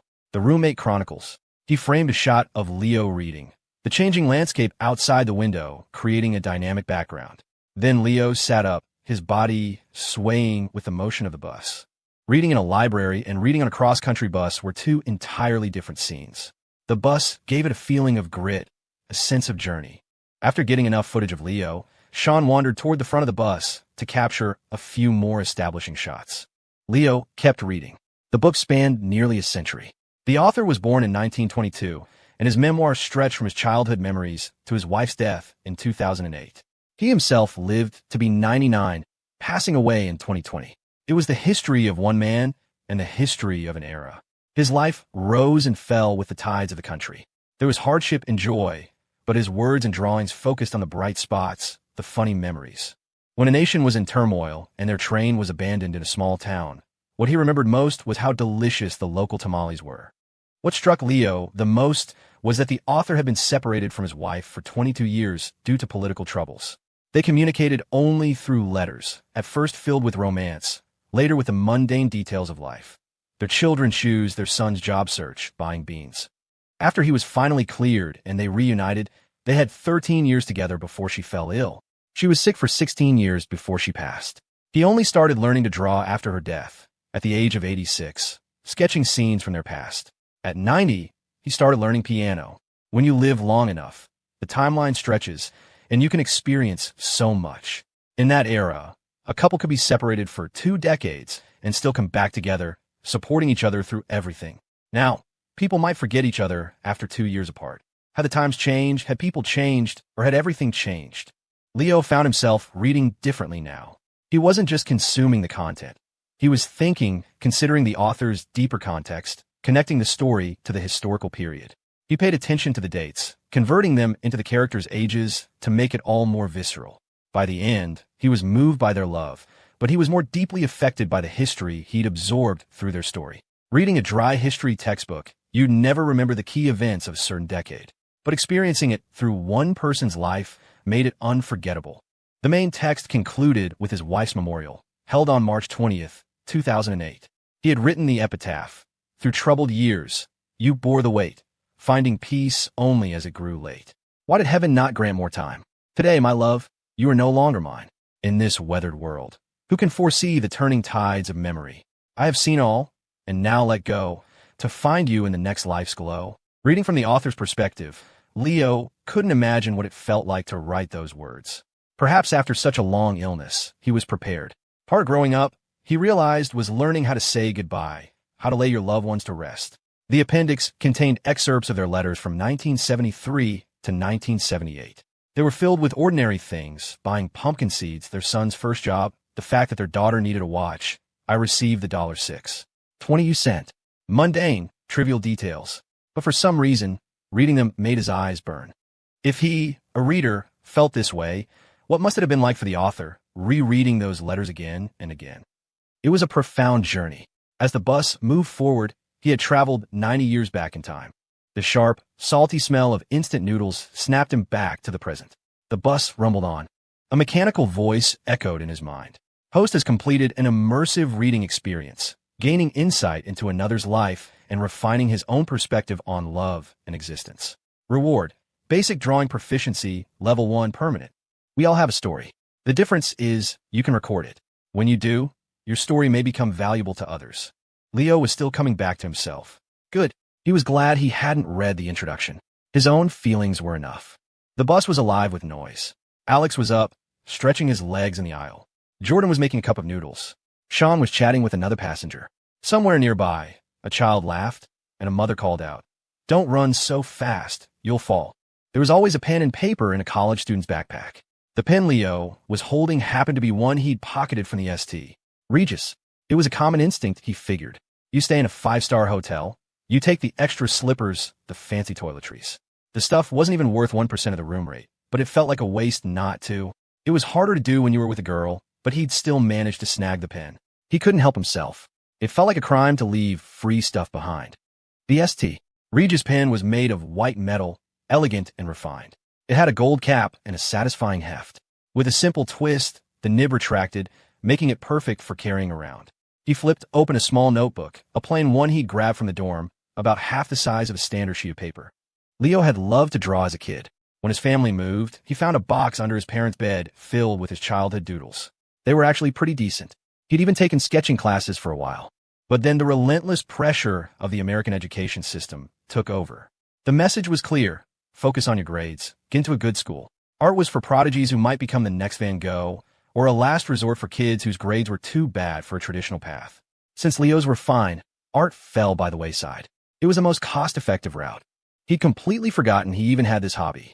He'd filled a whole box with drawings, a box that took up a huge space under his parents' bed, a box they couldn't bring themselves to throw away, moving it from the old house to the new one. Now, holding the pen from the ST, Regis, he sketched a few quick lines on the blank page. He drew a person. He drew Stella, the first time he ever saw her. The system had been buzzing in his head back then, screaming about a single, rich woman. He hadn't thought much of it. He was still getting used to the system, in that initial phase of confusion, excitement, and recklessness. The door mixer had been mostly for show. All talk, no action, another pointless social event. In his eyes back then, Stella was cold, unapproachable, tall, a person from another world, completely out of place with him and the setting. The memory was sharp. It was strange, wasn't it? They'd been at the same university for almost 4 years. They must have crossed paths. Or maybe they never had, their orbits entirely separate. Even if they'd passed each other, the moment would have been gray, forgettable. It wasn't until the day they met that the world around her burst into color, becoming vivid and alive. He drew the scene at the fire mic, a study in shadow and neon. Then he drew Stella, the distant, imposing girl he first saw. The impression was so strong that the drawing came quickly. He was sitting on one of the folding aisle seats, his backpack on his lap, serving as a makeshift easel. Sean, who had been chatting with an older man, saw Leo drawing and got up to film him. It was all potential content. The daily grind of filming on campus had honed his skills. He felt like he was constantly improving, finding new ways to express the same subjects. But some commenters were relentless, complaining his videos were boring, always the same. Sean wasn't sure if he needed to change things up. TikTok was a fast-paced, fragmented world. This trip was a chance to capture something different. Leo ignored Sean. His greatest improvement lately was his ability to focus. When he concentrated on something, he became completely absorbed. The spell usually lasted about 25 minutes, at which point his leg would start bouncing uncontrollably. It was the first sign his focus was breaking. His brain hadn't gotten the memo yet, but his leg was protesting, demanding to move. Someone once told him that highly disciplined people were prone to depression because their minds were constantly issuing commands their bodies didn't want to follow, creating a state of perpetual internal conflict. This time, he drew with such intensity that half an hour passed, and his leg hadn't started shaking. After nearly an hour, his leg had gone numb, too asleep to even think about twitching. He was finished. He looked at the drawing, satisfied. He had a foundation in art, and his hands remembered. The basic proficiency skill was exactly what it sounded like. He had crossed the threshold, and that was no small feat. He knew people who had done something for decades without ever truly getting it, forever stuck on the outside looking in. Once you cross that threshold in any field, you could at least make a living. Feeling good about his work, he snapped a photo and sent it to Stella. Then he remembered Dr. Croft was a professional artist. He could send it to her for feedback, but really, he just wanted to show off. Stella didn't reply. She was probably still on the plane. Dr. Croft, however, responded almost instantly. She was, funnily enough, waiting in line to see a specialist. An old-school doctor her sister had insisted she see. She was skeptical of all doctors now, convinced that you walk into a hospital perfectly healthy and walk out with a dozen new ailments. But her sister had pointed out that the doctor was about to go on vacation for the holiday, so here she was. The wait was tense and boring. Then Leo's message came through. Genevieve Croft opened the image. Well, she thought, this kid has something. His skill level was already better than most students. He'd crossed the threshold. More importantly, the drawing was full of emotion. The pen strokes captured the girl's beauty, but also her distance, her slight out-of-placeness, a hint of polite, insincere detachment. It was simple, but it was powerful. Evelyn, your student is really something else, she said, showing her phone to Professor Reed. Look, he can draw too. Is there anything he can't do? Professor Reed peered at the screen over her glasses. Everything but math, she thought wryly. His brain just isn't wired for it. But the drawing was undeniably good. She didn't know the technical terms, but it felt alive. With just a ballpoint pen, give him a proper set of tools, and he'd be unstoppable. The kid was full of surprises. Genevieve replied to Leo, starting with praise and then offering a few pointers on his use of light and shadow. Leo beamed, focusing only on the compliments. He'd worry about improving later. For now, he could just draw whatever scenes he found beautiful on this trip. He wasn't trying to be a master. Just being able to express what he saw was enough. The bus was on the move, so to pass the time, Leo didn't activate his time dilation buff. The journey would feel endless. After he finished drawing, the smell of dinner filled the air. Cup noodles. There was something magical about instant noodles on a bus with a hot dog thrown in. They never tasted as good anywhere else. You had to eat them fast, right as the noodles turned tender, but before they got mushy, the rumbling of the bus and the blur of the landscape outside serving as the perfect seasoning. After everyone had eaten, Jordan suggested a game of spades. He wasn't very good, but it was a way to kill time. Alex, bored after walking the length of the bus and back, agreed. The old man who had been chatting with Sean happily gave up his seat for their game, content to watch. Playing with his roommates was casual. Leo kept losing, but he didn't mind. The proficiency buff from the other night had worn off, and Alex was on another level. But it was more fun than playing with the professors. He didn't have to think, and even losing was fun. Alex, for his part, was having a blast wiping the floor with everyone. But after a few dominant wins, it hit him. Wait a minute. Leo was way better last night. He'd held his own against President Grant. Today, he was playing like a total beginner, letting Alex win. And Alex was loving it, basking in the praise from the others. He looked at Leo, who was grinning and complimenting his plays, and a realization dawned on him. Leo was more mature than he was. He knew how to play, but with his friends, he kept it casual, happy to lose, never trying to prove anything. That was why everyone in the dorm liked him more. Sometimes winning wasn't really winning, and losing wasn't really losing. You learned something new every day. This was a lesson from Leo. Alex kept playing, but his style changed. He relaxed, stopped trying so hard. They all started winning and losing, and time flew by. Outside, the landscape shifted from forests to prairies, and then the grass thinned, giving way to a vast, arid plain. The bus, full of people, rumbled on, plunging into the wilderness. Goodbye, trees. Goodbye, grass. Goodbye, rich soil. Goodbye, first month of senior year. Some things, once past, are gone forever. Some you can see again. As the bus entered the plains, the world became a vast, empty expanse. The land rolled in strange, uniform waves, as if a colossal, prehistoric creature had crawled across it, leaving nothing but sand, gravel, and hard-packed earth. Sean stood up, pacing the aisle. They were close. It was always like this when he came home. When the cities vanished, then the trees, then the grass, he knew he was almost there. This place, where others saw only emptiness, held his home. They still had an hour to go, but he couldn't stop himself from pulling his suitcase out from the overhead bin. Leo stared out the window, fascinated. It was almost 7 o'clock, but the sun hadn't set. Back in Bridgeport, it would have been pitch black for an hour already. Here, twilight was just beginning. He imagined what it would be like to fly here. You'd take off in the afternoon darkness, and somewhere mid-flight, the sky would suddenly brighten again. It would be like outrunning time itself. If a plane had enough fuel, could it just keep flying west and stay in daylight forever? Jordan had demolished a mountain of snacks over the course of the day. His bag was smaller, his stomach bigger. Alex couldn't sit still either. The bus's AC was blasting, and he'd put on his dark blue windbreaker. He sat on an aisle seat, and the slightly stressed-out bus driver seemed to slow down every time he passed him. Alex just had that effect on people. He radiated an aura of calm authority. Sean, less worldly, had been thoroughly interrogated by the old man sitting near him. He'd innocently given up all the basic facts. College student, bringing friends home to Grassfield Hollow, has a younger sister. He was savvy enough not to give up any details about his friends, though. Not out of suspicion, but out of a natural sense of discretion.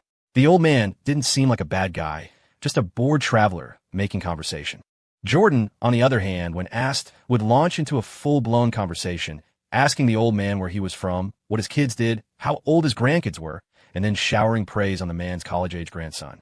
It was only now, with a more discerning eye, that Leo noticed the difference between his friends' approaches. Old Leo would have been like Sean, answering every question honestly, too polite to lie, and too shy to ask anything in return. Alex was on another level. No one started conversations with him. He started them. He'd even struck up a conversation with the quiet girl in the upper berth who'd gotten off mid-route, and she'd left with his number, blushing. Leo had watched as Alex immediately saved her contact with a detailed note. XXX College, 19, from XX Town, XX County, phone 186 XXXXXX, and filed her into a fleeting acquaintance group. It was brilliant. Alex's contact list was a masterclass in information management. Most people's phones were a chaotic mess of friends, family, colleagues, and random vendors. After a while, if someone changed their name or profile picture, you'd have no idea who they were. But Alex's system was foolproof. He could find anyone instantly and even control who saw his posts with group settings. Leo made a mental note to start organizing his own contacts. Another day, another life lesson from Alex Young. As small houses began to the roadside, the signs of life returned. Grass and trees reappeared, though they looked different here, tougher and more sparse. The bus pulled into the station. They had arrived. A swarm of people pressed toward the exit. Sean grabbed his wheel-less suitcase and took off at a run. Come on, we got to catch the shuttle to town. It's an hour from here. From this point on, Sean was in control. Even Alex looked around, slightly lost. Jordan gawked at everything. A man was hoisting a live sheep onto the shuttle. The sheep stood right in the aisle in front of them. It was wild. Sean bought their tickets and secured them seats with the practiced ease of a local, a one-man shepherd for his 3 city slicker friends. The shuttle was packed tight. As it lurched forward, the cabin filled with a cacophony of voices, a local dialect so thick it sounded like a foreign language. Leo and his friends stuck out like sore thumbs, tourists practically stamped on their foreheads. Compared to the locals, whose skin was tanned a deep, reddish-brown from the sun, they were ghostly pale. Even Sean looked fair-skinned here. If it weren't for his accent, he'd be mistaken for an outsider too. The shuttle sped along, but the air blowing through the open windows was surprisingly cool, almost cold. They all had their jackets on. It felt like they'd skipped straight from summer to early winter. Some passengers were even wearing sweaters. The man with the sheep had on a full sheepskin coat. The bus picked up speed, leaving the small town behind. It passed a massive mosque, its architecture completely different from the churches and chapels back east. Soon, they were back in the empty plains. Jordan stared out the window, thinking that if he were dropped here alone, he would die. There was nothing, no landmarks, no sense of direction. The ride was rough. The cold air blasting through the windows was better than the stuffy air inside, but the constant jostling made it impossible to look at his phone without getting carsick. Leo managed to text his family that he'd arrived safely, then saw a message from Stella. She had landed. He wasn't even at Sean's house yet, and she was already in France. The world was a strange place. She'd sent a picture of a glamorous city street.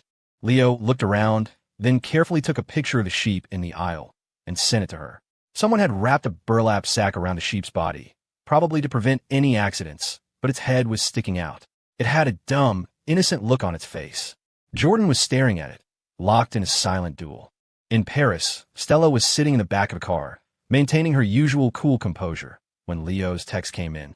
She saw the picture and couldn't help but laugh. Victoria Vance, sitting beside her, was in the middle of a conversation but caught the smile out of the corner of her eye. She couldn't imagine what that boy could have sent to make her daughter, exhausted after a 10-hour flight, light up like that.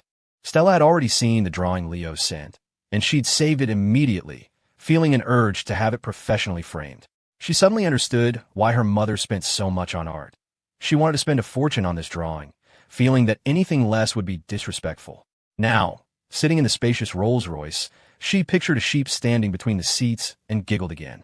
Back on the shuttle, Leo and his friends swayed with the sheep for another hour before finally arriving in Kangxi County. The station was little more than a dusty lot.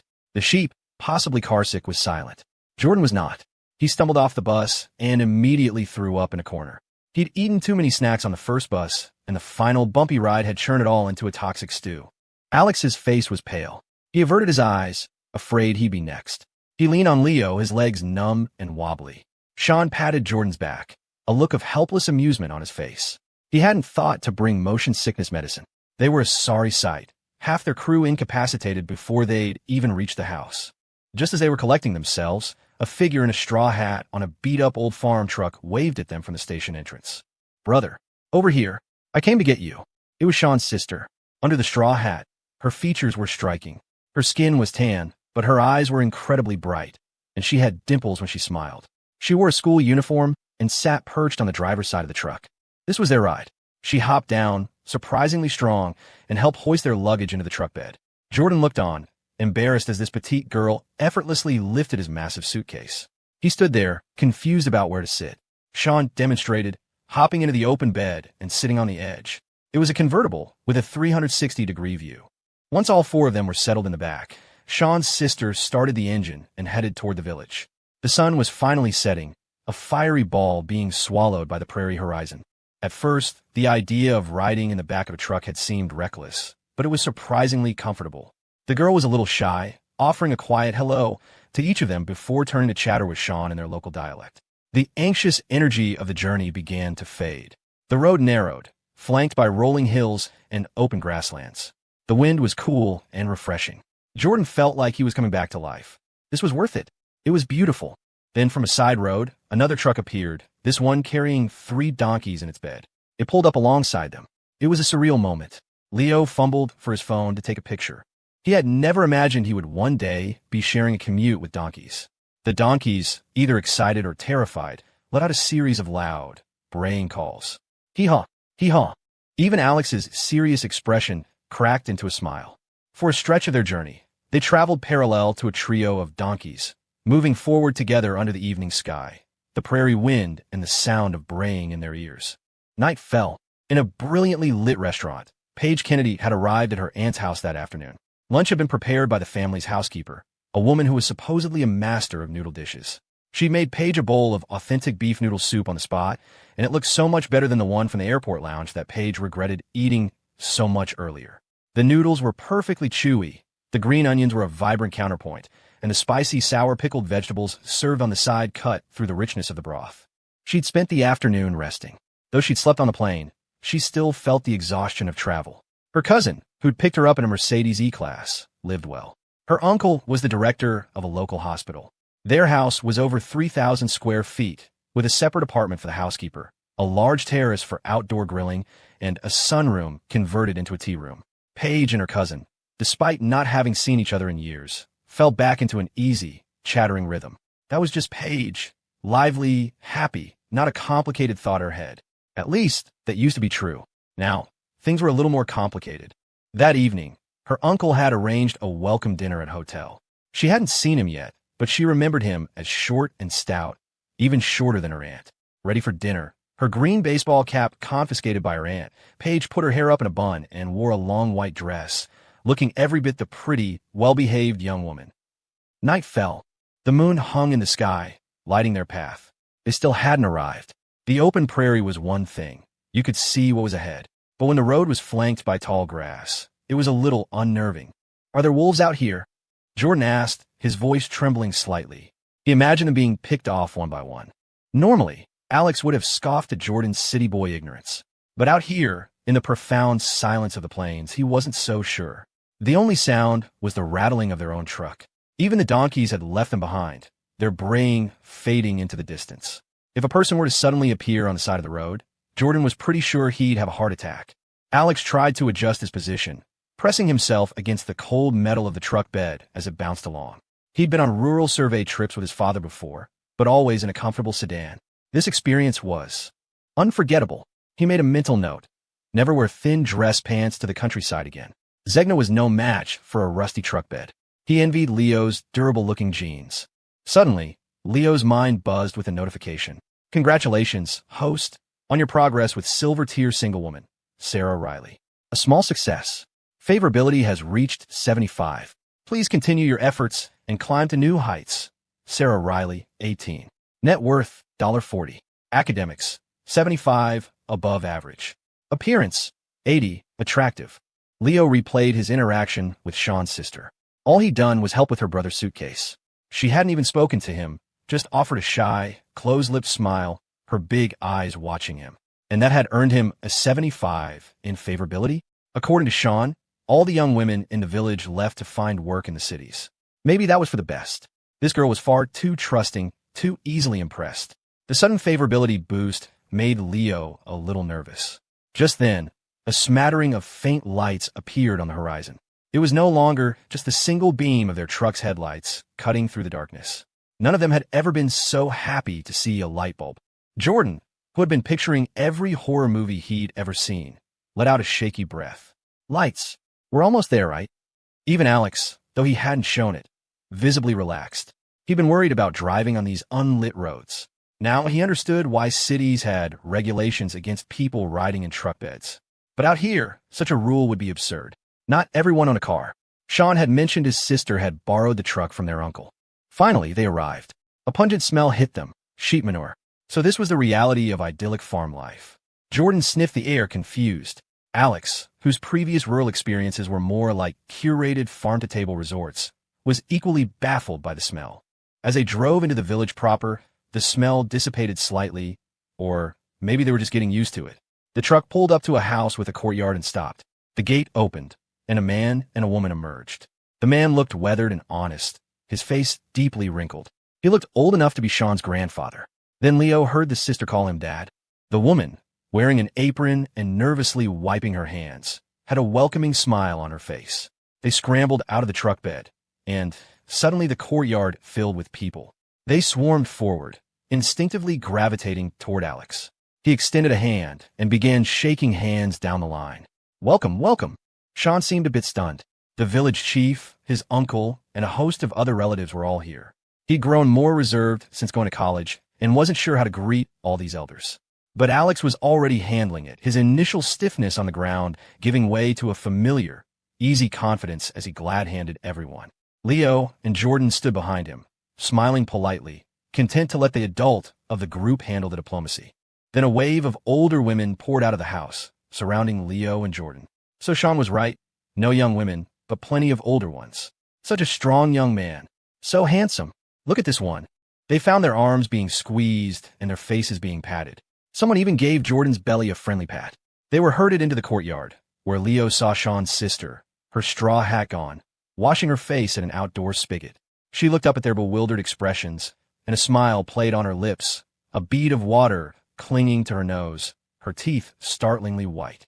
After washing their hands, they were led to a long table set up in the yard, right under a grape arbor next to a small vegetable patch. There was a faint smell from a nearby sheep pen, but when Jordan saw the actual sheep, the smell no longer bothered him. He was overcome with a city kid's urge to pet one, forgetting that some sheep are more likely to headbutt you than cuddle. Alex was honored with the head of the table. He tried to refuse, but the village chief enthusiastically pressed him into the seat. Sean was floored that all these important village figures had come just to welcome him. The last time he'd gotten this much attention was when he'd gotten into college, and even then, the chief had only stopped by for a single drink. The boys, weary from a full day of travel, were starving. Jordan had eaten nonstop on the bus, but he'd thrown it all up, and his massive stomach was now a cavernous void. The food on the table looked hearty and rustic. There was a huge platter of barbecue ribs, a big pot of beef stew thick with potatoes, fried catfish, a bowl of what looked like chili, a plate of cornbread, a salad of some unfamiliar wild greens, and a bowl of raw garlic cloves. The portions were enormous. As Southerners, relative to this place, anyway, they were used to rice, but here, cornbread and noodles were the staples. Sean explained that the high altitude made it hard to cook rice properly. They also didn't eat raw garlic, but tonight, faced with a mountain of rich meat, they peeled the cloves and took tentative bites. The sharp, sweet heat cut through the fat perfectly. Once seated, Alex effortlessly took control of the conversation, commanding the table until he seemed to remember he was a guest in someone else's home, at which point he dutifully tucked into his food. Sean's relatives breathed a collective sigh of relief. This friend of their boy had an intimidating presence, more imposing than the county officials who sometimes visited. But Alex was a quick study. He adapted, gnawing on a rib with his hands and chatting easily with everyone, putting them all at ease. Finally, the village chief revealed the real reason for the grand reception.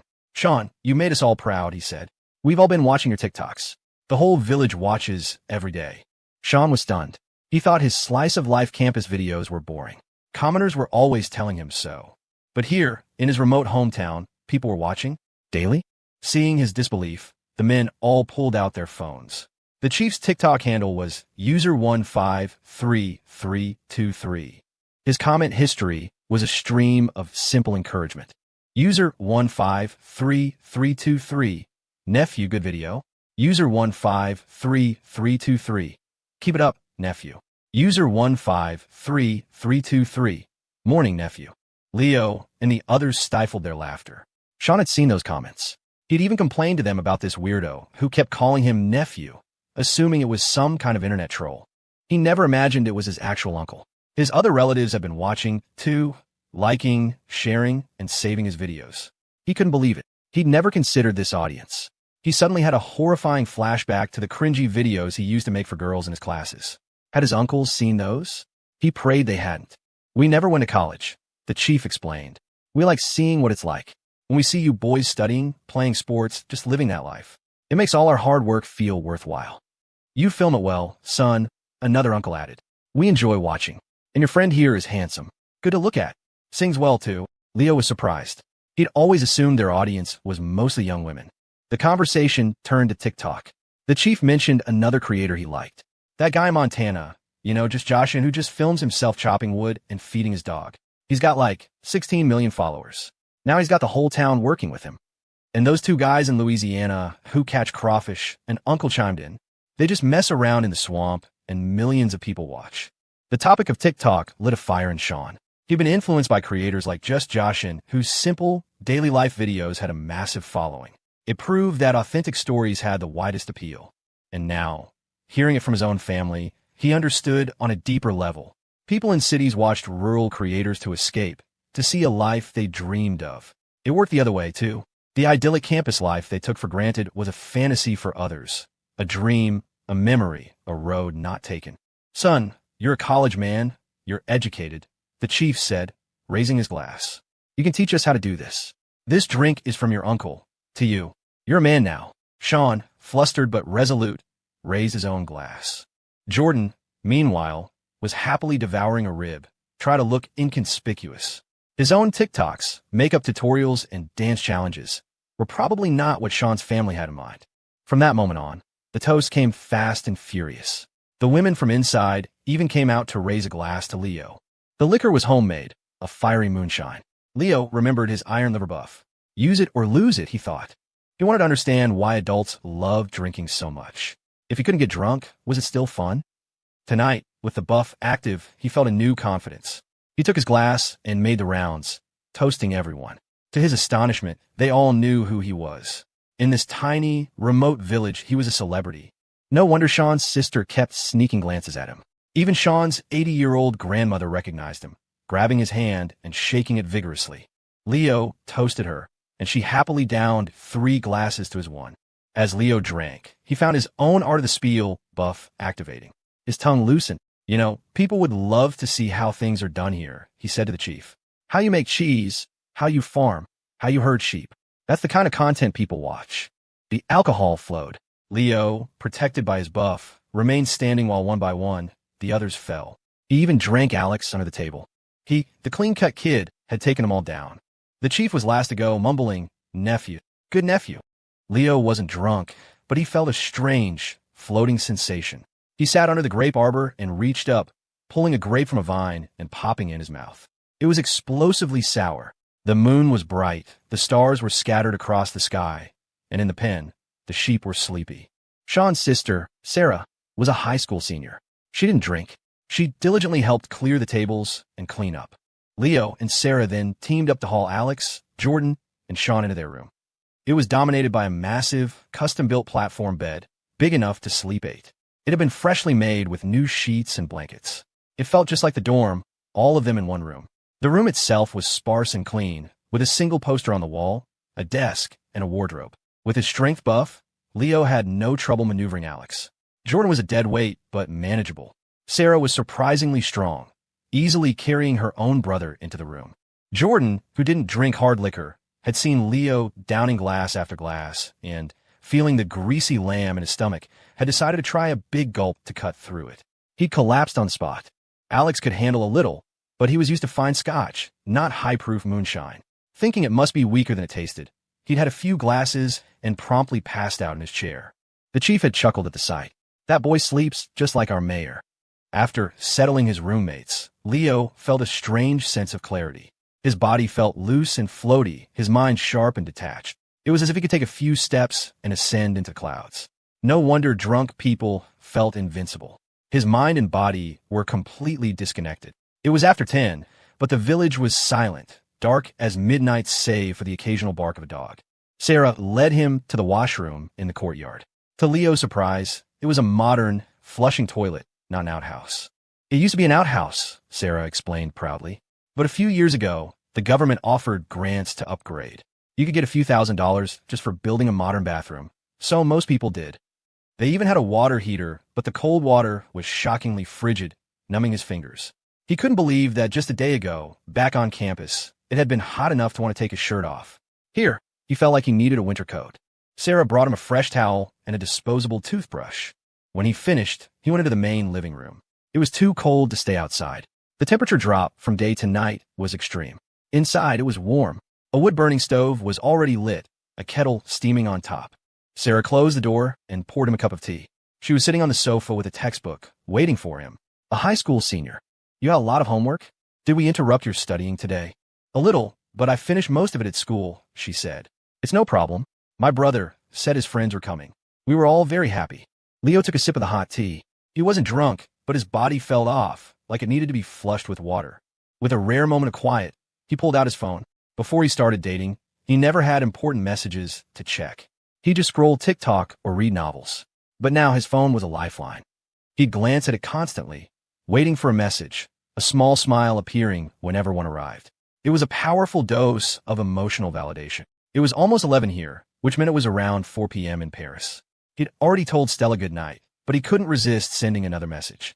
On his way back from the washroom, he looked up past the grapevines and been stunned by the sky. In the city, you rarely saw the stars. The light pollution washed them out. But here, the night sky was a brilliant, glittering canopy, the stars so close he felt he could reach out and touch them. Feeling poetic from the alcohol and the view, he took several pictures, chose the best one, and sent it to Stella with another good night. Seeing Sarah still focused on her book, Leo went back to the bedroom. The air was thick with the snoring of his 3 roommates, Jordan's being the loudest. He lay down on a huge bed. It was a strange experience, firm even with several layers of padding. Sarah had told him there was an electric blanket if he got cold, a modern touch on a traditional bed. He thought he'd never be able to sleep with the racket, but he was exhausted. He picked up his phone, but it felt heavy in his hand, almost slipping and hitting his face. He put it down and was asleep in seconds. He slept soundly, without a dream, until the cold woke him. He opened his eyes to find Sean wrapped in all the blankets like a giant cocoon, while he himself was shivering, curled into a tight ball. He'd been frozen awake. He got up, quietly opened the door, and stepped out. Sean's grandmother was sitting by the entrance to the living room, smiling at him. 2 of her front teeth were missing. "Good morning, Grandma," Leo said. She smiled warmly, but didn't seem to speak much English. She just patted the seat next to her, inviting him to sit. Just then, the courtyard gate opened, and Sarah returned from outside. Her hair was in a high ponytail, and she was dressed in black. She carried a large basket on her back, full of freshly cut grass. "Morning, Leo," she said, greeting him with a wave of the small scythe in her hand. That morning, after washing up, Leo drank a glass of honey water that Sarah had prepared for him. He was surprised she knew about his morning routine. He wanted to go for a walk, and Sarah, who had changed from her work clothes into a red and white tracksuit, offered to show him around. She was tall, at least 5'7", and stood up straight, unlike her brother, who had a tendency to slouch. She had seemed shy yesterday, but now she was talkative and confident. Not extroverted, but not timid either. He sensed the quiet assurance of a top student. He had a feeling this girl was going to do great things. They walked up a small path that led out of the village, past wildflowers and sunflowers. The crisp morning air felt clean and sharp in his lungs. Yesterday had been all travel and no tasks, which felt strange. Today, he was getting back on track. He set a new timer in his mind, a 30-minute walk. The system approved. 6:30 to 7 a.m. Walk. Walking improves mood and muscle strength. Maintain correct posture. Chest out, stomach in, eyes forward. A brisk 30-minute walk every day for 5 months will significantly improve physical fitness. A new taskbar blinked into existence. It was comforting to know his routine could continue, even in a new place. He followed Sarah, focusing on the virtual lines the system projected, guiding his posture and stride. They walked steadily for nearly half an hour, past houses, trees, and fields, until they reached a large tree at the top of a hill. The branches were tied with colorful strips of cloth. From here, they could see the entire village of Grassfield Hollow nestled in the valley below, a stream winding through it. It was like a hidden paradise. The air was clean, free of the farm smells from below. The morning sun cast a golden filter over the scene. Scattered houses, rising smoke, the distant sounds of chickens and cows. It was a picture of perfect tranquility. He wanted to draw it. "It's a shame I didn't bring paper and a pen," he said. "This would be a beautiful scene to sketch." Sarah reached into the small backpack she was wearing and pulled out a sketchbook and a pencil. "I have some." Leo hadn't even noticed her bag. It was full of textbooks and 2 bottles of water. She handed him one. He'd been feeling proud of himself for making it up the hill without getting too winded, but she'd done it carrying a heavy pack. She emptied the contents onto the ground and gave him the bag to use as a cushion. Leo set a new task timer for drawing. Sarah found a spot nearby and began to study. She wasn't shy at all, walking in circles as she read her English textbook aloud. Her pronunciation wasn't perfect, but she recited with an unwavering confidence. Leo had initially pegged her as a bit naive, maybe a little boy crazy. He couldn't have been more wrong. She was resilient, without a trace of the melodrama of other teenagers. She was a classic, determined academic, laser-focused on her goals, unbothered by the world around her. She was far more confident than her brother. He settled down and began to draw, the sound of Sarah's recitation a strange but fitting soundtrack. He felt a flicker of his childhood self, the boy who drew everything he saw. The memory was in his hands more than in his head. His style was warm, a reflection of his own gentle nature. He sketched the village, the rolling plains, the distant mountains, the sunlight, and finally, the girl with the English book reciting earnestly to an audience of grass and clouds. She was a small figure, but her presence was powerful and resolute. When he finished, he looked up. Sarah had returned and was sitting beside him now, quietly reading another book. The girl was a self-discipline machine. His drawing, he thought, was good, better than his first one. He felt like he was improving at lightning speed. He took a picture of the sketch to send to Stella and Dr. Croft. Sarah came over to look. She didn't say anything, her expression unreadable. But in his mind, the system chimed. "Congratulations, host, on your progress with Silver Tier Single Woman, Sarah Riley." A small success. Favorability has reached 79. Please continue your efforts and climb to new heights. Leo glanced at her. She was already packing up her things. We should head back for breakfast, she said. I'll give you the drawing when we get back. I don't want to tear it out and wrinkle it. She packed her bag efficiently, and they started back down the hill. This time, Leo insisted on carrying the backpack. So he asked casually, do you have a target school for college? My counselor says Stanford is my safety, she said, but I'm aiming for Harvard or MIT. Leo stopped in his tracks. This wasn't just a smart kid. This was a bona fide genius. And Sean had just said his sister was pretty good at school. This was beyond good. This was terrifying. Now he understood why the system had classified her as rich, despite her having only $40 to her name. Her potential was off the charts. If you're thinking about that, he said, trying to sound casual, I know a professor there, Evelyn Reed. You should look her up. She's retired but still a big name. I actually promised I'd bring her back some local herbs. I could mention you to her. Sarah nodded. I know who she is. I saw the video of you having tea with her. I'll look her up when I was doing my research. Thanks, though, Leo. Leo felt the wind get knocked out of him. He was being completely outclassed by a high schooler. She lived in the middle of nowhere, but she knew everything. As they neared the house, she broke into a run, her high ponytail bouncing. Hurry up, Leo, she called back, and for the first time, her smile was just that of a normal teenage girl. When they got back to the house, Sean's grandmother was sitting cross-legged on a cushion by the door. Alex and Jordan were sprawled out on a pair of rickety deck chairs, Jordan's large frame spilling over the sides. Morning, Sarah, Jordan managed, followed by a massive yawn that infected Alex. They both looked wrecked. The altitude, combined with the moonshine, had done a number on them. Leo dug some Rodila pills out of his bag and gave them each a couple. He took two himself, suspecting his own floaty feeling last night might have been a touch of altitude sickness. Sean emerged from the kitchen, looking sheepish. He had a bad habit of stealing the covers. I need to get you another blanket for tonight, he told Leo. Breakfast was served at the table in the yard. Scrambled eggs, bacon, toast, home fries, and corn on the cob. The potatoes and corn were from their garden, the eggs from their chickens. Sean's parents were already gone, helping relatives prepare for a wedding. My cousin was supposed to have the wedding in town, Sean explained, but everything was booked for the holiday, so they're doing it here and moving into their new apartment in town after. Most of the people with our last name in the village are related, so everyone pitches in to help. The weddings here are pretty interesting, he added. The ceremony is in the afternoon, but the real party is at night. You guys should check it out. How does gift-giving work here? Alex asked. Is it a big deal? We're close family, so my parents will probably give around $30. The bride side gives more, like an uncle might give $150. Friends usually start around $75.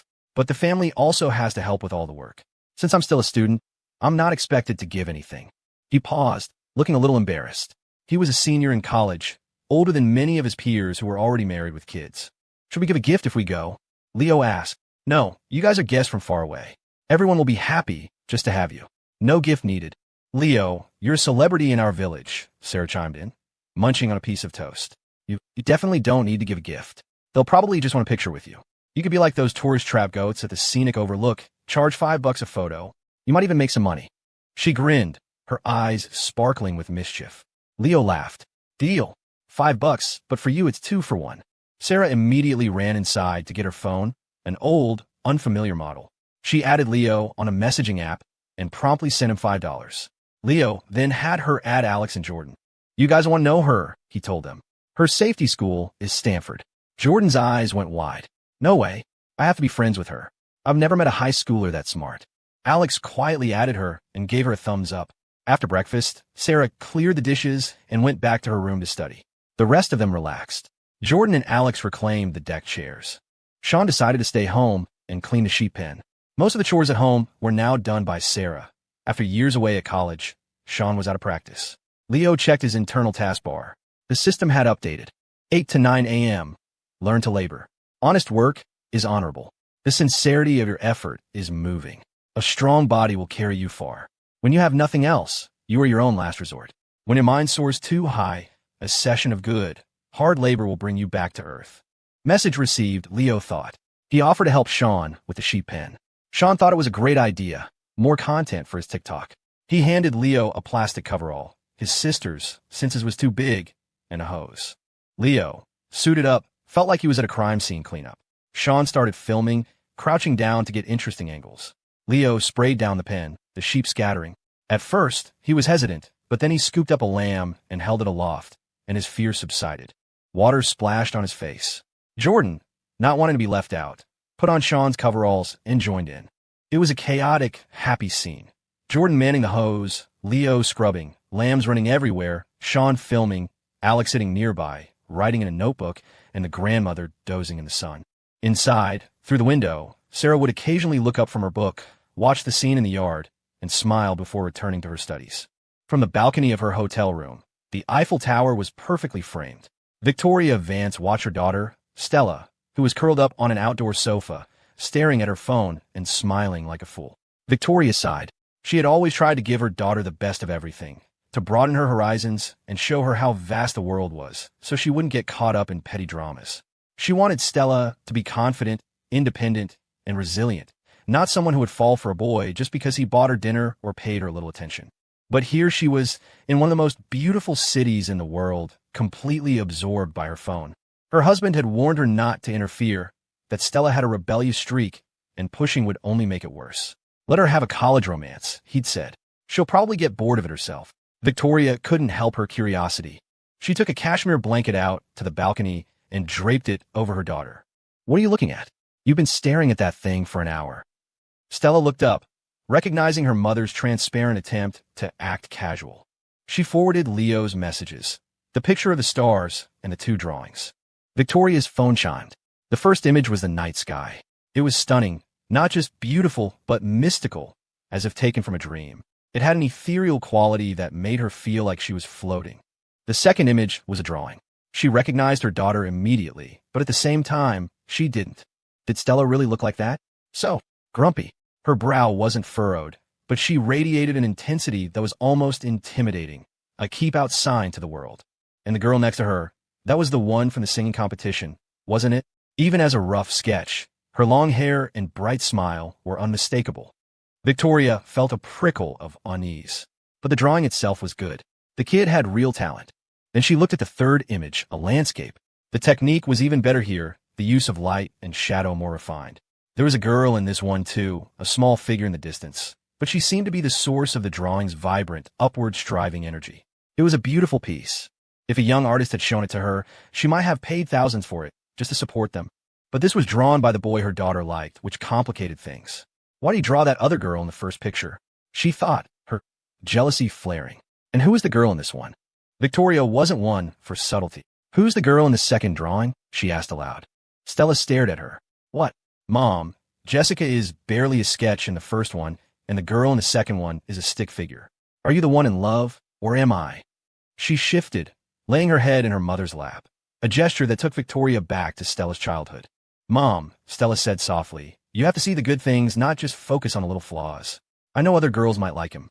That just proves I have good taste. I'm not scared. It's not because I blindly trust him. It's because I'm confident in myself. You need to have a little faith in your daughter. Victoria gently stroked her daughter's hair. Stella was so much like her father, unflappably confident, almost unervingly rational. Victoria believed that love should be messy, full of doubt and insecurity. Stella was brave and charged straight ahead. In the distance, the Eiffel Tower stood silhouetted against the setting sun. Alex, still making notes, looked up at Sean. The cell service here is weird. It seems like AT&T is fine, but Verizon has no signal at all. Is T-Mobile the best? Sean nodded. Yeah, Verizon doesn't have many towers out here. AT&T is better. And T-Mobile has some kind of deal for rural areas, so you can get a signal with them pretty much anywhere. Good thing you guys don't have Verizon. Alex looked up at the cell tower on a distant hill. He'd figured it out because he'd noticed Sarah's phone number was with T-Mobile, while his own backup Verizon SIM card was completely dead. Leo and Jordan were exhausted from their work in the sheep pen. They sat on the raised wooden porch at the entrance to the house. It was a nice spot, perfect for setting up a small table for tea. The sheep, however, had lost some of their charm. They were definitely smelly. Sean reviewed the footage he'd shot. He liked it. It was his life, and seeing his friends taking part in it made him feel closer to them. He felt his filmmaking was getting better, more nuanced. He was finding interesting angles, even shooting from behind a sheep's rear end. He'd also filmed his grandmother dozing in the sun and his sister studying by the window. Ordinary, everyday moments transformed through the lens of a camera. He was often moved by his own work. He was sure others would be, too. Leaning back against the wall, Leo looked up at the sky. A large bird, maybe a hawk, soared overhead. The day had grown warm, and he'd taken off his jacket. A mechanical voice sounded in his mind. Host completed a walk with proper technique, mastering breathing and maintaining a calm heart rate. Reward, skin tone brightened by one shade. Host engaged in strenuous labor, gaining an appreciation for physical work and developing empathy for others. A trophy husband must be able to see from other perspectives. Reward, 1 millimeter of growth, applicable to any body part. Leo, 5'8", 5-inch and fair-skinned, felt a surge of excitement. He was almost 5 feet 9 inches. He could definitely round that up to 5 foot 10 inch. The fairer skin was a nice bonus, though he figured a few days in the sun here would cancel it out. Suddenly, a series of loud bangs echoed through the village. Boop, boop, boop, boop. Jordan leaped to his feet. They must have just brought the bride home, Sean said. That's the fireworks. We should head over. The party will be starting soon. Alex put away his notebook. It was so typical of Sean. His friend was getting married, and all he could think about was the food. The groom's house wasn't far. Sarah paused her studies to join them, taking her grandmother's arm. She seemed to come alive when she wasn't buried in a book. As they walked, Sean filmed Leo strolling through the village. He was no longer shy about filming in public. He'd lie on the ground to get a shot of a butterfly on a blade of grass. The midday sun was bright, but a cool breeze blew down from the mountains. The road near the groom's house was covered in a thick layer of firework casings, a sign of the family's wealth. The house itself was a 2-story home with a red-tiled roof and large windows, a mini-mansion compared to Sean's modest bungalow. Sarah led her grandmother inside, while Sean took his roommates to the front hall to present their gift. The hall was filled with village elders, including Sean's father, who stood a little taller than usual, beaming with pride as everyone praised his successful son. When Sean handed over the $150 gift, a significant sum here, the man recording the gifts praised him as well. Alex was already deep in conversation with the village chief about cash crops. Leo felt a bit awkward. People would look at him, smile, and then quickly look away. He wasn't a natural schmoozer like Alex, so he and Jordan followed Sean toward the back kitchen. The kitchen staff shooed them away, telling Sean to go be with his friends until it was time to serve the food. So Sean led them upstairs to the bridal room, which was filled with young people. As they entered, several guys greeted Sean, calling him Big Eagle. Big Eagle? Leo thought. Sean froze for a second. The bride was pretty, with a round face, fair skin, and a sweet smile. She was his high school classmate. The groom, Caleb, was his friend from elementary and middle school. The bride was from his last year of high school. Jenna, he said. Sean. Surprise, the bride said, extending a hand to him. Sean felt a pang of awkwardness.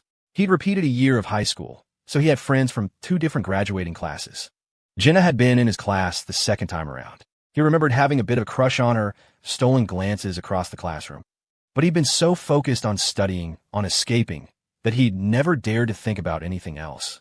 And now, here she was, marrying a childhood friend. He shook her hand and introduced Leo and Jordan. My roommates. They came to visit and celebrate with you. The groom, Caleb, came up from downstairs. He was huge, taller than Jordan, and probably heavier, well over 6 feet and 250 pounds. Eagle, you made it, he boomed. You and your friends, come, sit on the wedding bed for good luck.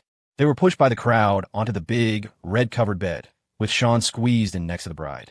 After a moment, he scrambled to his feet and fled the room. Leo and Jordan followed him downstairs. Why do they call you Big Eagle? Jordan asked. When I was a kid, I used to wear my dad's hand-me-downs, Sean explained. They were always way too big and dragged on the ground. They said I looked like a big, dark bird. As they stood in the yard, someone leaned out of an upstairs window. Hey, Big Eagle, come on up and play cards. Sean shook his head. No thanks, you guys have fun. The wedding lunch was a carnivore's dream. It was a whole hog roast, and the menu was a testament to the pig. Pulled pork, smoked ribs, pork loin, sausage, and a rich, thick Brunswick stew. The stew was especially incredible, made from a massive hog that had been butchered on site that morning. Jordan couldn't watch that part, muttering about it being brutal, but he had no problem admitting how delicious it was when the food was served. The entire animal was broken down right there in the yard and cooked in a massive cast-iron cauldron set over an open fire. And it was truly massive. A person could have easily curled up inside it.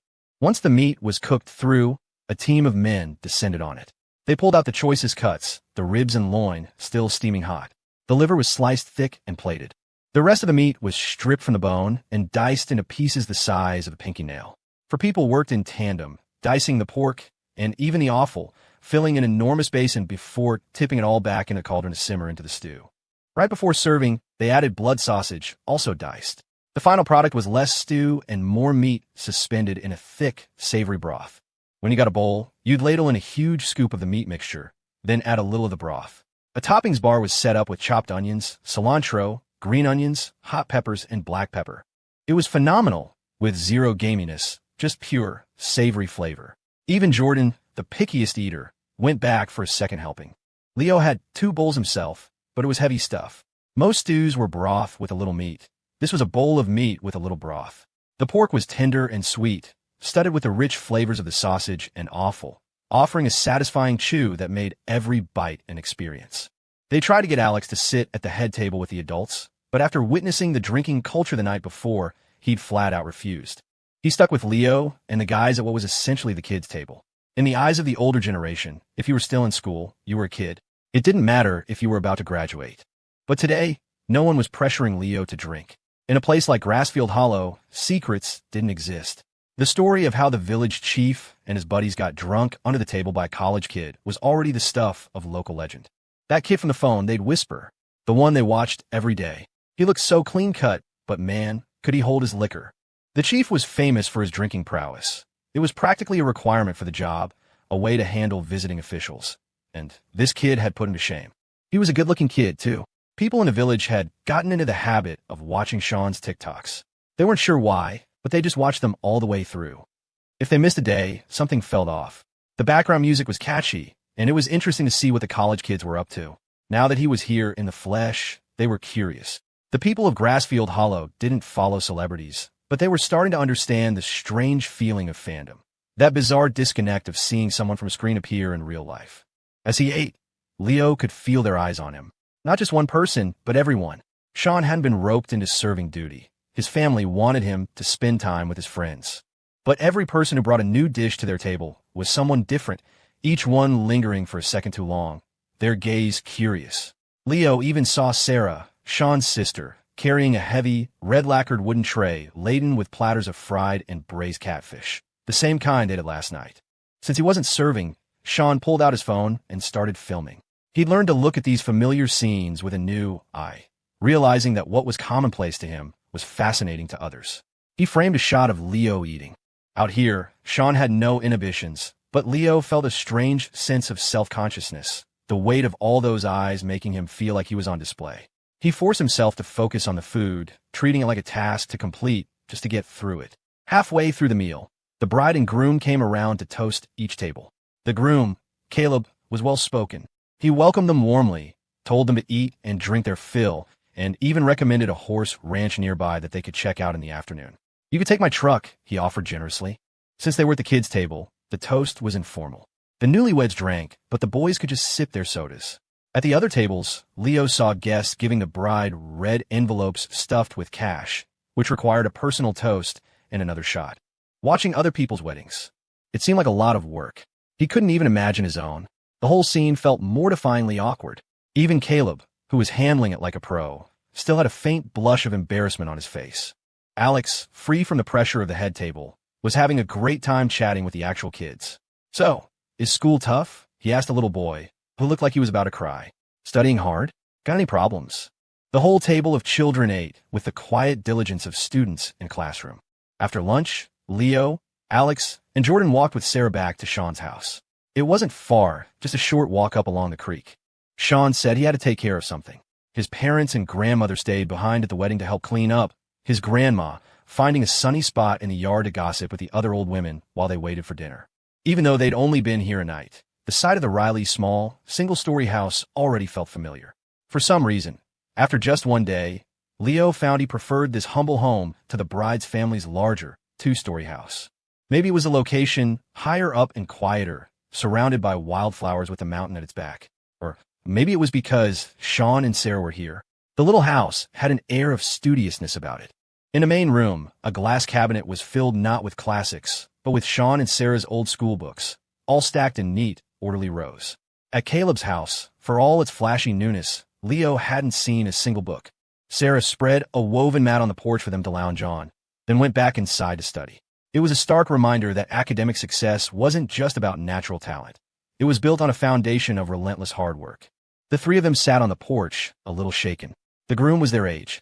He was married. The thought was terrifying. Marriage seems so scary, Jordan said, his voice laced with genuine horror. Right now, I've got my mom, my dad, my brother, my grandparents, and my aunt nagging me. That's 6 people. If my brother gets married, his wife will make it 7. If I get married, I'll have 8 people nagging me. That's a nightmare. Alex, who hadn't touched a drop of alcohol, sighed wistfully. If I go back home after graduation, I'll probably end up marrying a girl from another civil servant family. A perfect match, on paper. At least government employees aren't allowed to have lavish weddings, so it would be simpler. But there would still be toasts. It just sounds so tedious. Leo lay back on the mat, staring up at the eaves. He tried to picture his own wedding. He couldn't. For some reason, even though he was dating Stella, his mind drew a complete blank when he tried to picture a bride. Maybe it was because at this stage, dating was just dating. Marriage was a completely different, terrifying universe. He wondered if, years from now, when they were all married, they would remember this afternoon, sitting under the grapevines, talking about how they never wanted to get married. He wondered which of the 4 of them would be the first to break the pact. Suddenly, the roar of engines shattered the afternoon quiet. It was a loud, aggressive rumble that made everyone look up. That was the thing about the countryside. The sound of a vehicle was an event. Even Alex stood up. Leo got to his feet, and Jordan sprinted to the gate to see what was going on. The 3 of them stood at the entrance and watched as a young man in a floral shirt and sunglasses, his hair spiked up, came tearing down the dirt path on a motorcycle. 2 more bikes followed close behind, a small, roaring convoy. They looked like the same guys they'd seen on the side of the road back in the county town when Jordan was throwing up, the ones with the loud clothes and wild hairstyles. It was like a throwback to a forgotten era. Who even looked like that anymore? Then the motorcycles pulled up and screeched to a halt right in front of their gate with a practiced, cool skid. The guy in the middle, the one in the floral shirt and sunglasses, was Sean. He swung his leg off the bike, grinning at his roommates' dumbfounded expressions. "These are my childhood friends, Dylan and Chris," he said. "I borrowed their bikes so they can take us to the horse ranch." "Sean, you know how to ride a motorcycle?" Jordan exclaimed, his jaw slack. The Sean standing before them was a complete stranger. At school, he was the quiet, unassuming guy, the loyal friend who rarely seemed to stand up straight. But back home, he was a biker with a wild streak. The outfit was atrocious, but somehow, it fit the motorcycle perfectly. "I've been riding a motorcycle to school in the county town since middle school," Sean said with a laugh. "Come on, I'll grab my sister. We can all go for a ride." 3 motorcycles, 7 people. Riding was one thing, but with this many passengers? Alex was skeptical. "It's fine," Sean assured them. "Transportation's tricky out here. We can squeeze 4 onto one bike if we have to. You and Jordan can ride with Dylan and Chris. Leo's skinny, he can ride with me, and Sarah can sit on the back." The engines idled with a rhythmic thump, thump, thump. When Jordan climbed on, the bike visibly sank under his weight. "You sure this is okay, Chris?" Jordan asked politely. "Am I too heavy?" Chris, who looked cool and aloof in his sunglasses, turned out to be shy. "It's fine," he mumbled. "Last week I had a whole pig on the back. It weighed more than you." Jordan fell silent. "Thanks for the visual, Chris." Alex settled onto his bike, once again worrying about his expensive Zegna trousers. "Don't worry, Alex," Dylan said with a grin. "I'm a smooth rider. You can relax." "I'm not tense," Alex said, shaking his head. The motorcycle hit a massive pothole, and Alex's entire body launched into the air before slamming back down onto the seat. "I'm really not tense," he said, his voice strained. "Just drive." His knuckles were white where he gripped the metal bar on the back of the bike. Leo sat snugly behind Sean, with Sarah behind him. Sean, filled with a newfound swagger, chattered away as he drove, the wind whipping his hair back. His cheap polyester shirt flapped loudly, revealing a faded logo for some kind of chicken seasoning. The smell of sheep manure slowly faded, replaced by the endless green and gold of the open grassland. Leo had imagined a horse ranch straight out of a movie, with 1,000 horses thundering across an ancient battlefield. The reality was a small square plaza full of stalls selling cheap, mass-produced souvenirs. Behind the plaza was a massive event tent, big enough to hold a dozen tables for dining. And behind the tent was the prairie, which looked endless at first glance, but was actually divided into sections by barbed wire fences. Some sections had signs posted, "Tourists keep out. Violators will be fined $10."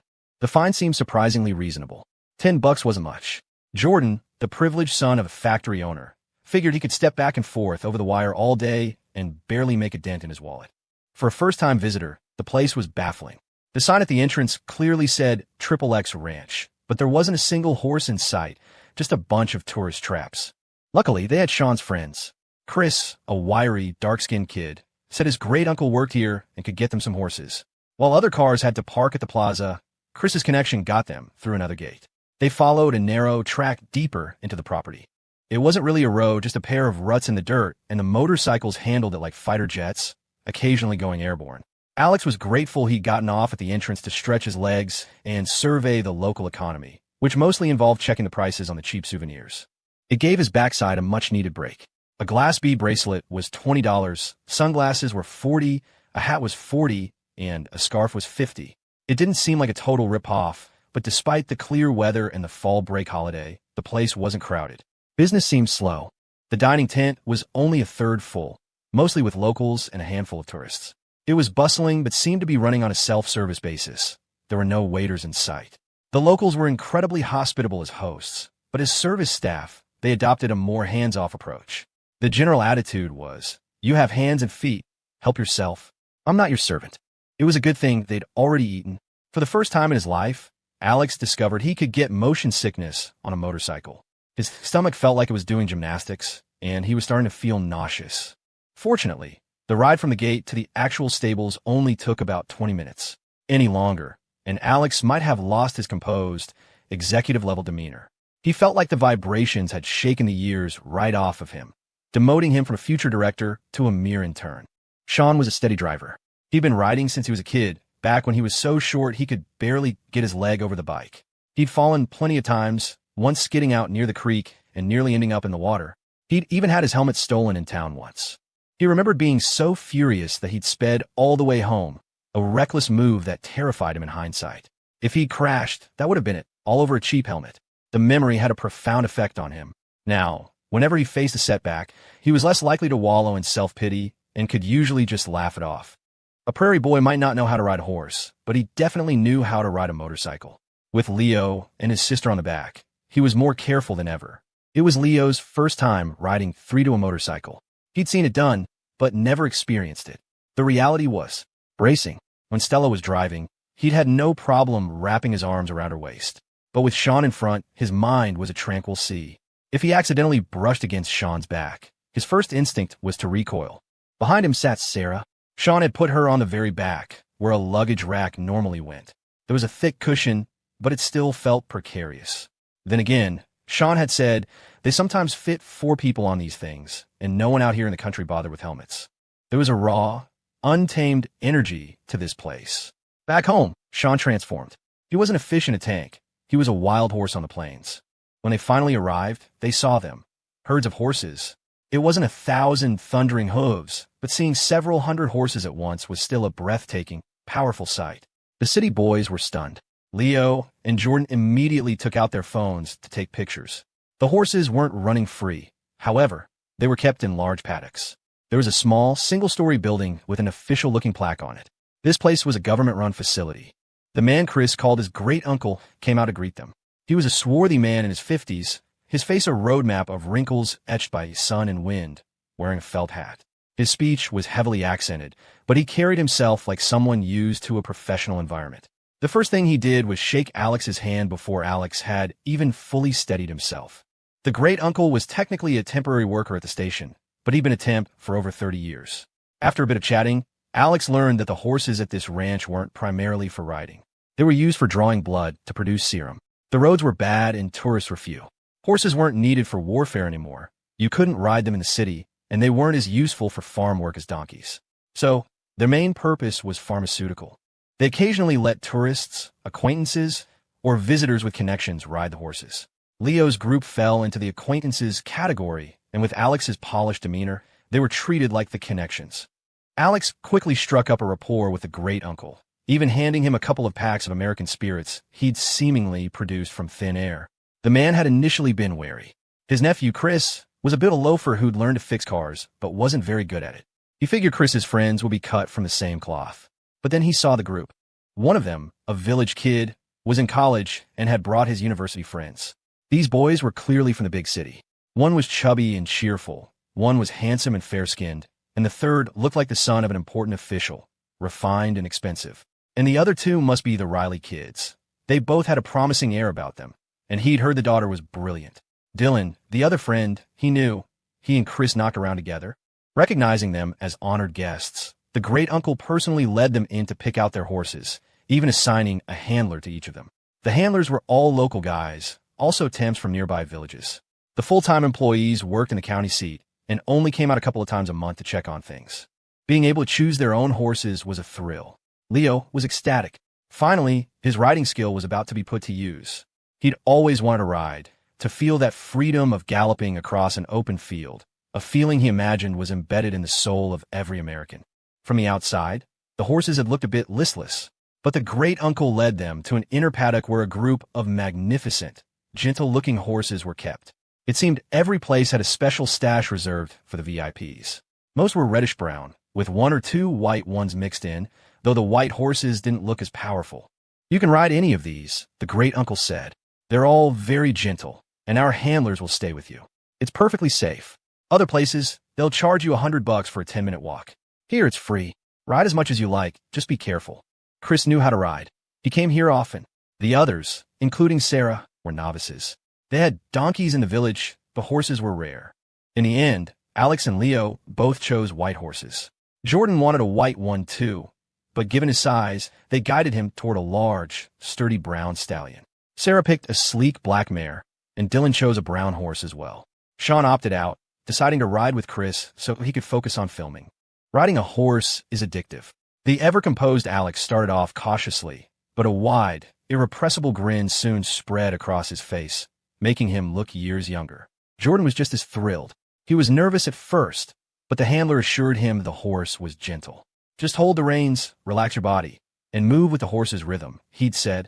Jordan's horse was enormous and powerful, but incredibly docile. When Jordan reached out to stroke its head, it nuzzled him affectionately. He was a complete sucker for that kind of thing. Once he was in the saddle, the great horse moved with a slow, gentle gait. Under the warm sun, on the vast prairie, the view was breathtaking. A light breeze blew, and he felt his heart open up. With a handler beside each of them, they all felt secure. Sarah mounted her horse with an agile grace and rode with a crisp confidence that belied her inexperience, her expression serious and focused. Dylan rode alongside her, his boldness matching his wild hairstyle as he quickly urged his horse into a faster pace. Leo, however, held back. Sean was trying to get the perfect shot. Chris, the handler, and even a local kid, a 5-year-old with a runny nose and perpetually flushed cheeks, the son of one of the handlers, all watched with curiosity. Both Leo and Alex had chosen white horses. Alex's was older and more placid. Leo's was a youngster, practically a teenager in horse years, full of life.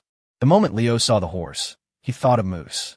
He wondered what his dog was doing right now, probably missing his daily sausage treat. Leo looked at the white horse, and it looked back at him with equal curiosity. It wasn't pure white, but more of a creamy color, with a proud mane running down its muscular neck. Its eyes were huge and dark, like it was wearing oversized contacts. The horse's head was strikingly handsome, like a photogenic, idealized version of a donkey. Leo was a little nervous at first, but when he started thinking of the horse as a bigger version of Moose, he relaxed. His animal magnetism buff seemed to work its magic.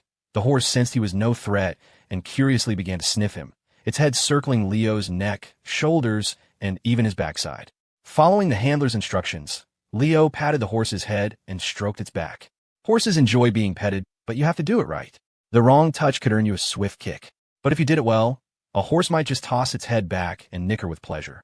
Leo ran his hand from the horse's head all the way down its back. The animal stood calmly, even letting him touch its soft, warm belly, a stark contrast to its powerful, muscular back. The handler watched in amazement. This city boy was something else. He wasn't scared at all.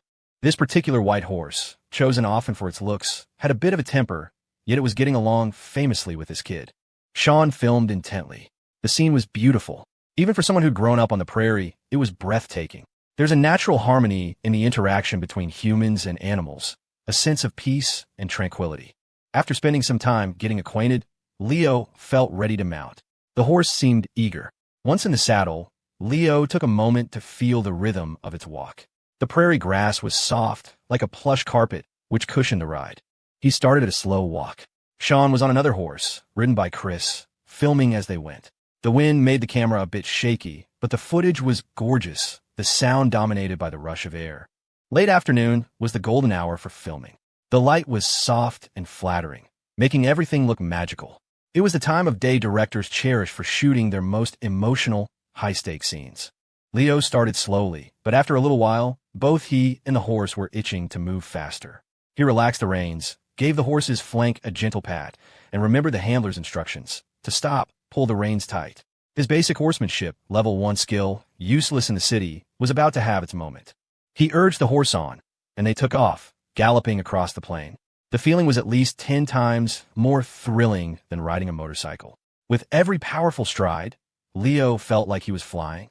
The white horse carried him to a high point on the prairie just as the sun was touching the horizon, making it feel as if they were taking off into a golden sky. It was exhilarating, a pure, uncut shot of dopamine that eclipsed even the thrill of romance. Sean and Chris couldn't keep up, trailing behind as they tried to capture the moment. They waited for Leo to circle back, filming his triumphant return. Sarah, on her black mare, had stayed close to her brother, watching. She saw Leo ride out toward the setting sun, and her breath caught in her throat. He's so handsome. How could one person just be so handsome? Riding that white horse, he looked like a sun god emerging from the light. At 18, Sarah Riley was a rational, disciplined academic. Her mind was a fortress of facts and formulas for her college entrance exams. Her entertainment was limited. Scrolling through her brother's TikToks was one of her few indulgences, and even that was strictly rationed to 10 minutes a day. But perhaps because of that limit, she cherished those moments, becoming deeply absorbed. She loved watching her brother's roommate. He was good-looking, clean-cut, and ambitious. He was the very image of the kind of boy she admired. She would never consider dating now. But in that moment, she finally understood her classmates who obsessed over celebrities, their moods rising and falling with the trivial affairs of people they'd never met. He was both unreal and vividly present. He smiled, a smile so bright that Sarah, the ever-logical pragmatist, could only watch, her heart pounding in her chest. I have to study harder, she thought. I have to get into the best university. I will control my own destiny. Sean was ecstatic, his excitement palpable. The footage was stunning. Every frame was wallpaper-worthy. The wind had turned his nose red and his hair into a mess, but his grin was wider than the horse's. When Leo finally tired, he dismounted and took out his own phone. He wanted to send some pictures to Stella and let his parents know he was okay. Jordan and Alex were having a blast, too, so Leo snapped some photos of them. Alex struck a few poses, and Leo gave him a thumbs up. Looks great, man. You look awesome. Alex's confidence soared. He sat tall in the saddle, silhouetted against the setting sun, feeling like a senator surveying his domain. Leo's a genius, he thought.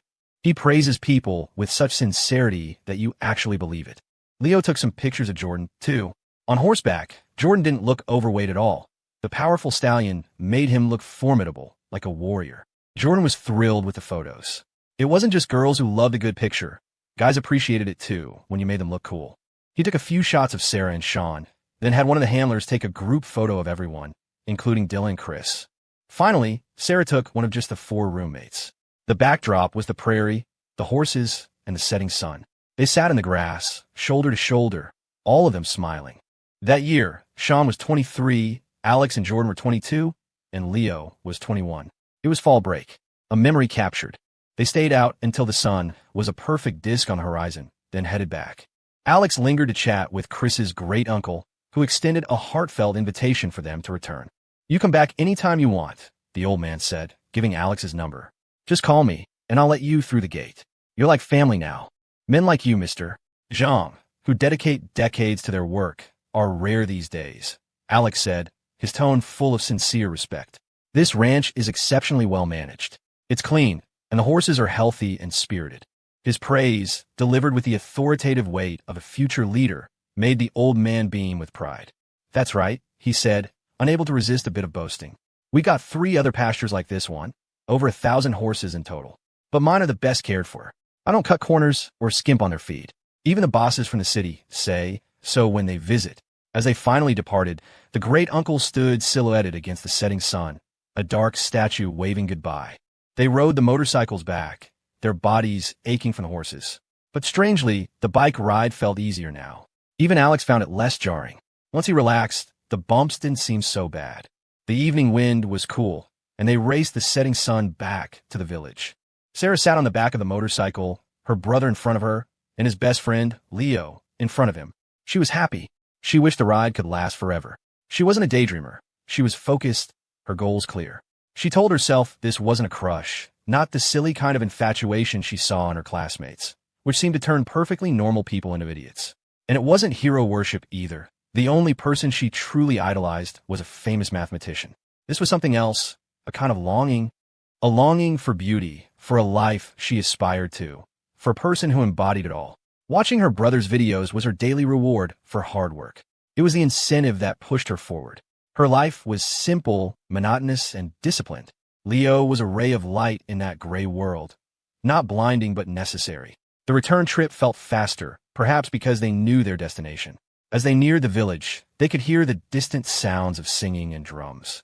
The wedding celebration was kicking into high gear. When they arrived at Caleb's house, Leo's hair was standing on end from the wind. He finally understood the punk aesthetic of the local bikers. Better to style your hair into spikes yourself than to let the wind do it for you. The yard was packed with people. The bride's fancy sedan had been moved to the side to make space for the evening's main event, the dinner dash. The food was the same, but it was served by a troupe of professional performers.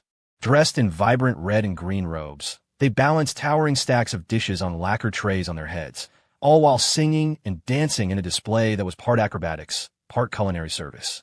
Just as they arrived, they witnessed the climax.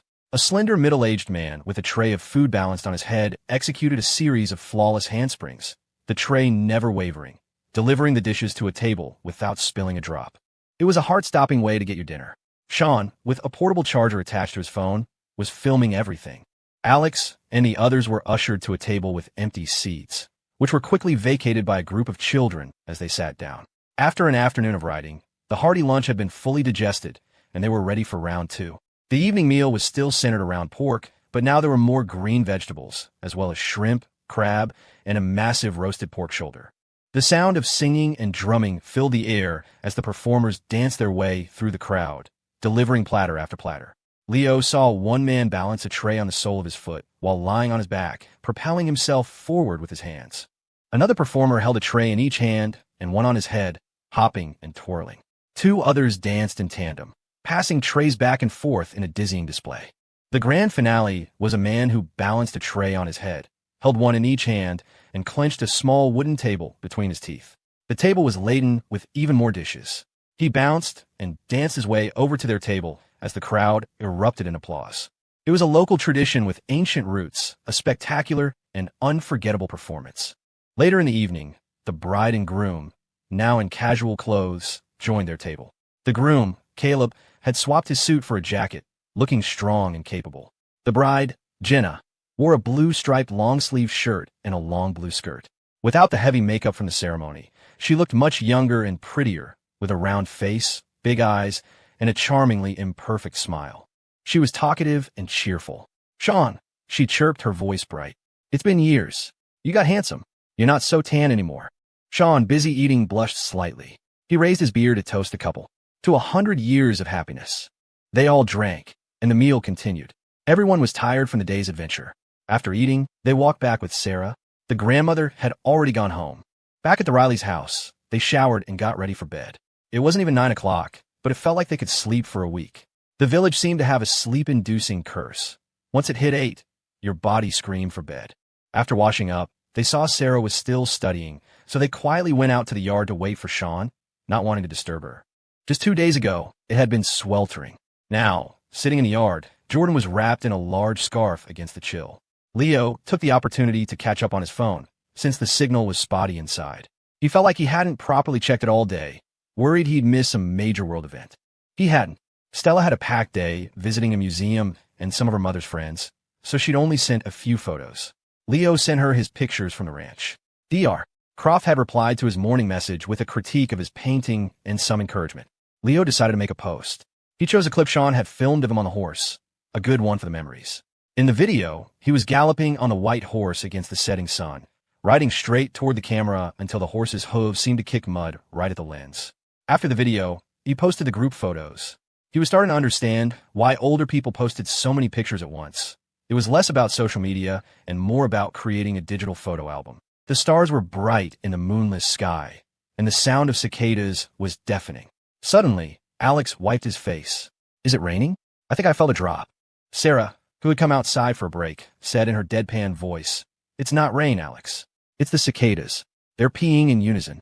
All that chirping takes a lot of energy, so they drink a ton of sap. Their digestive systems are tiny, so they basically pee as they eat.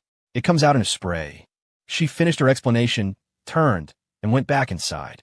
Cicada song. Water droplets. Not romantic. Cicada pee. Alex's cheek twitched. Leo and Jordan scrambled out from under the grapevines, howling with laughter. Alex wiped his face with both hands, then walked over to Leo and Jordan and decisively smeared a hand on each of their faces. "Sharing is caring," he said grimly. Sean finished helping with the cleanup at Caleb's house and then went to his friend Dylan's place to use his computer. Dylan's PC was a second-hand rig he'd put together himself. He worked as a mechanic in town and was a sharp, resourceful guy. "Hey, Riley," Dylan said as they walked. "I'm thinking of saving up to open my own garage. Your roommates seem smart. You think you could ask them for some advice on a good location?" "Sure," Sean said. "Send me the details of the spots you're looking at. I'll ask them when I get back." "That Alex guy seems like he knows his stuff," Dylan remarked. "A little high maintenance, maybe, but he talks like a boss. His dad's a director at the Water Bureau, and his mom's a big shot at the police department," Sean explained. "He's from a different world, but he's a good guy. And Jordan's family owns a huge factory. They make shoes for some famous brand." Dylan whistled, impressed. "You've got some good friends, man. They're not stuck-up city kids. They treat us like regular people." Leo's family owns a restaurant, but his extended family is probably pretty influential. He's the one I'm closest with. "See? This is why college is worth it," Dylan said, clapping Sean on the back. "Out here, we'd never meet people like that. But you're in a dorm with them, becoming good friends. If you ever need anything, they'll have your back." Sean just smiled and patted his friend's shoulder. It wasn't that simple. Friendship depended on more than just proximity. If he made something of himself, maybe they'd stay close. But if he ended up back here, drifting, the gap between their lives would grow too wide to bridge. You had to be able to stand on your own 2 feet. At Dylan's house, Sean sat down at the computer in his friend's bedroom. He downloaded a simple video editor and got to work. Dylan watched for a few minutes, mesmerized by the flurry of clicks and cuts, before getting bored and going back to scrolling on his phone. It took Sean nearly 2 hours to get it right.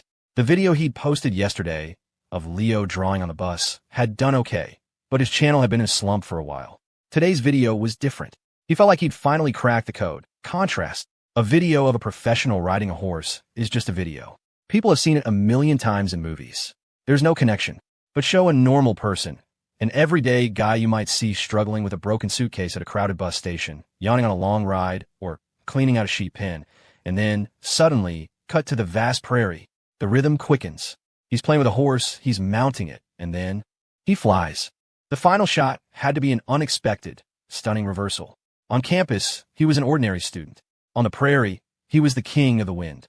His suitcase had no wheels, but his horse had wings. Wings of cloud, of sunset, of wind. The sound of that wind would roar out of the phone's speakers. The image of mud splattering the lens would make it feel real, and it would end with him galloping into the sunset. Done. Sean reviewed it one last time, then hit publish. Evening was the best time to post, when most users were active. It was amazing, really. Here he was, in a remote mountain village, a place so isolated the signal was barely a whisper, and with one click his video could be seen by anyone, anywhere. You and I were strangers brought together by the algorithm. Sean shut down the computer. Dylan's dad came home, and Sean said his goodbyes. Dylan walked him part of the way back, the 2 friends talking the whole way. When Sean got home, his roommates had already showered. He found an old hairdryer for them, the kind with glowing red coils inside, and they took turns drying their hair behind a closed door. It was only then that Leo told them about the cicada pee. Sean grinned. "I'll let you in on a little secret. That rain is sweet. Don't ask me how I know." Alex shuddered, then felt a strange sense of relief. At least he hadn't licked his hand. "Be careful showering out here, though," Sean warned. "The altitude can make you lightheaded. You guys should get some sleep." They all piled onto the large, shared sleeping platform, which was surprisingly roomy. Leo had his own comforter tonight, which had been airing out in the sun all day. It smelled of sunshine and was incredibly soft. They talked for a while before drifting off, one by one. In the deep, starless dark of the countryside, sleep came easily and deeply. Leo didn't even check his phone. Sometime in the middle of the night, his Instagram post exploded. The Northwood State campus was darker and quieter than usual over fall break. The dorms were mostly empty. Jessica Monroe got back just before curfew. She was exhausted. She dozed off twice on the bus, nearly missing her stop. But it was worth it. She made almost $2,000 today. Guiding tours for foreign visitors paid well, and some of them even tipped. The gig was only for 3 days. For the rest of the break, she'd scheduled shifts as a promotional model for a car show during the day and as an assistant at a live streaming studio at night. She was a master of the side hustle. While other students were graduating and falling for job placement scams, she'd been navigating the gig economy since middle school. She'd done it all, but no matter how much she earned, her father's gambling addiction always managed to swallow it whole. Life felt like quicksand. Her throat was raw. The dorm was empty, a small mercy. She showered, washing the hairspray from the traditional costume she'd worn all day out of her hair, and collapsed onto her bed. Opposite her was Stella's immaculately made bed, with its sky blue silk sheets. Jessica had never seen her wash them. Stella would just take them home and bring back a fresh set. Jessica lay there for a moment in her old tank top and shorts, then forced herself up to dry her hair. She couldn't risk getting sick. She'd walked nearly 30,000 steps today, but her hair had to be washed. With a heavy heart, she turned off the light and lay back down, but sleep wouldn't come. Her back ached. She got up, turned the light back on, and stretched, folding her body over her legs with impossible flexibility, her long hair cascading around her. In this position, she scrolled through her phone. Not many messages. She habitually opened Instagram and saw that Stella Vance, who was supposedly in France, had actually posted something. It was a drawing. Jessica recognized it instantly. The karaoke bar. It was a drawing of Stella, but clearly not a self-portrait. It had to be Leo's. A simple night out. Jessica hadn't realized that was the night Stella and Leo had connected. It was the night she'd met him, too. And look at the different paths they'd taken. The untouchable Stella Vance had fallen for Leo Foster. In the drawing, Stella was her usual cool, stunning self. But Jessica was in it, too. A blurred figure in the background, a girl with long hair and a bright smile. Jessica zoomed in. The details became fuzzier, but she knew it was her today. But her hair had to be washed. With a heavy heart, she turned off the light and lay back down, but sleep wouldn't come. Her back ached. She got up, turned the light back on, and stretched, folding her body over her legs with impossible flexibility, her long hair cascading around her. In this position, she scrolled through her phone. Not many messages. She habitually opened Instagram and saw that Stella Vance, who was supposedly in France, had actually posted something. It was a drawing. Jessica recognized it instantly. The karaoke bar. It was a drawing of Stella, but clearly not a self-portrait. It had to be Leo's. A simple night out. Jessica hadn't realized that was the night Stella and Leo had connected. It was the night she'd met him, too. And look at the different paths they'd taken. The untouchable Stella Vance had fallen for Leo Foster. In the drawing, Stella was her usual cool, stunning self. But Jessica was in it, too. A blurred figure in the background, a girl with long hair and a bright smile. Jessica zoomed in. The details became fuzzier, but she knew it was her. No one had ever drawn her before. She took a screenshot and cropped it, saving the beautiful, anonymous silhouette. Was that how he saw her? Long hair, a nice figure, always smiling. Even as a background character, it made her happy. She kept scrolling and saw Leo's posts. 2 in a row. A group photo against a prairie backdrop. The unedited joy clear on all their faces. Then a video. She pressed play. A boy on a white horse, galloping toward her. The loop was seamless. It felt like he was riding endlessly, just for her. Alone in her dorm room, Jessica lay in the dark, the sound of the wind from the video filling the silence. She played it over and over, listening to the prairie wind in her ears, until she finally fell asleep. Laura Miller was exhausted. The drive to her parents' house for the break had been brutal, a crawl of endless traffic. An entire day of catching up with family had left her drained. Lying in her old childhood bedroom, surrounded by faded paper cranes she'd folded as a girl, she felt a wave of nostalgia. She did what everyone did before bed, scrolled through her phone. She hit her ex-husband's posts, another picture of a lavish gift for his new wife, and then she saw it. Leo's video. She watched the boy on the horse, galloping free, and felt her own heart beat a little faster. It was beautiful. She liked the post. The past was behind her. Maybe one day, she too could ride like that, reclaiming the 10 years she had lost.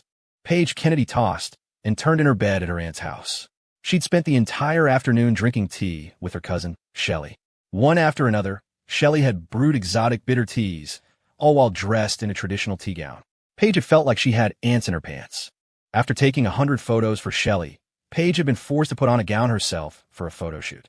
Shelley swore she looked amazing, but Paige felt like the dress made her chest look huge. She made Shelley Photoshop her before she would post the pictures. Then Shelley had shown her a TikTok of a guy brewing tea. "This guy's a pro," she'd said. "You can just tell he makes amazing tea." It was Leo. Paige's eyes welled up. Jerk. Now, hours later, the caffeine was coursing through her veins. She couldn't sleep. She rolled around in bed, then finally gave up and grabbed her phone. Everyone was on vacation. She scrolled, liking post after post, and then she saw it. A new post from Leo. A group photo. He was on the prairie. Then another one. A video. Leo on a white horse, looking impossibly, heart-stoppingly handsome. This was awful. When you liked someone, you saw their flaws. When they rejected you, suddenly they were perfect. He could brew tea, he could sing, he could draw, he could ride a horse. Paige felt like she was going crazy. Her friends told her to just block him and move on, but her fingers wouldn't obey. She typed a comment. "Where is this?" No reply. She got out of bed and went to her cousin's room. Shelley, can we go here tomorrow?" Shelley looked at the video. "Oh, the old military horse ranch. I've been there on a work trip. If you want to go, I can arrange it. Now go to sleep." "I can't. I'm too excited, and my stomach feels weird." "You probably have a caffeine overdose," Shelley sighed. "I'll have the housekeeper make you some noodles."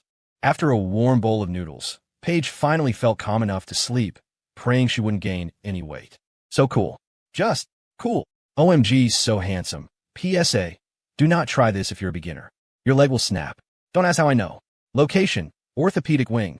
The camera work is insane too. How did they even get that shot? He's living my dream for me. Thanks, man. I would kill for that feeling of freedom. Where can I learn to do this? I will pay $1,000. Oh, I went to a tourist trap, and they charged me $300 for a 20-minute walk in a circle. This ride must have been like $3,000. Before this video, I was a corporate drone. After this video, I want to be a prairie drone. A drone should be allowed to fly. Where is this, the cheap version? His smile is so healing. For that smile, I would sell my apartment to support him. Now I just need my landlord's permission. This just shot to the top of my bucket list. Was literally about to end it all. Saw his smile, flush my pills. Started my diet tomorrow. I'm gonna be a hot girl and meet my king. I had one good ride once. Turned my internal hemorrhoids into external ones. My horse riding exam in middle school did not go this well. Location, Montana. I rode a horse once, and my nose was running the whole time. How do you look so majestic? I have kidney stones, and my doctor suggested horse riding. Now I have kidney stones and a leg cast. I must ride a horse before I die. That's it, I quit. I'm moving to the prairie. How is it so empty there during fall break? Do you need a license for this? What class is that? Marry me? Please. You don't need a birth certificate anymore. Just come to the courthouse. I'll be waiting. My teacher went riding in the morning and was in the hospital with a herniated disc by the afternoon. The horse. "Oh sure, you look great, but I'm the one doing all the work. I've never even seen a real horse IRL. Oh, flight's booked. Wait for me. Freedom. A battle cry. Flight." Watching this got me so hyped, I almost wrote my resignation letter. Then I remember it's a holiday. Okay, I'll wait. Am I the only one worried he's going to fall off and die? Take notes, Hollywood. This is hotter than any actor on a wooden horse. This IS horse riding. Is it just me, or was the wheel on his suitcase broken? I want to buy him a new one. From Samsonite. Riding is dangerous, y'all. Don't just hop on a horse because it looks cool. Been there. My butt hurt for a week. My childhood dream was to gallop on the plains. I'm 57 and I still haven't done it. I rode yesterday too. Currently in the orthopedic ward, 3rd floor, bed 12. Morning came. The four of them woke up sore. The sleeping platform, despite its layers of padding, was hard as a rock. But the real culprit was the horseback riding. Alex's but was on fire. Jordan was even worse off. The insides of his thighs were rubbed raw. He hadn't noticed in the dim light of the shower last night, but now every step was agony. Leo checked himself. He was okay. A month of running and swimming had paid off. His butt was sore, but not excruciatingly so, probably because he managed to find the right posture and move with the horse instead of against it.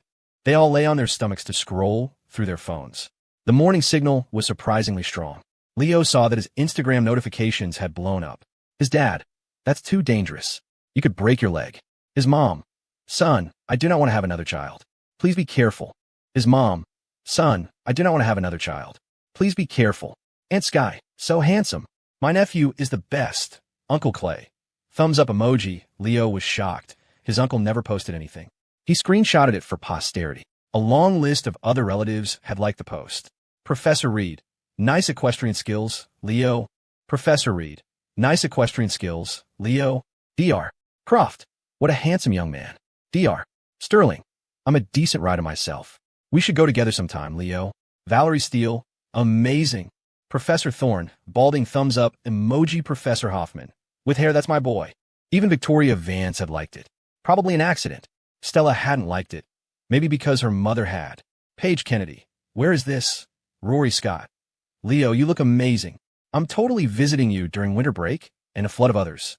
He usually replied to comments, but there were too many. He just started tapping out generic thank yous and emojis. Then Sean opened TikTok and let out a shriek. Holy crap. Leo, we're famous. For real this time. We actually went viral. He'd said that before, but this was different. Everyone opened the app. It was the first video on Alex's feed. 710,000 likes. The comments numbered nearly 50,000.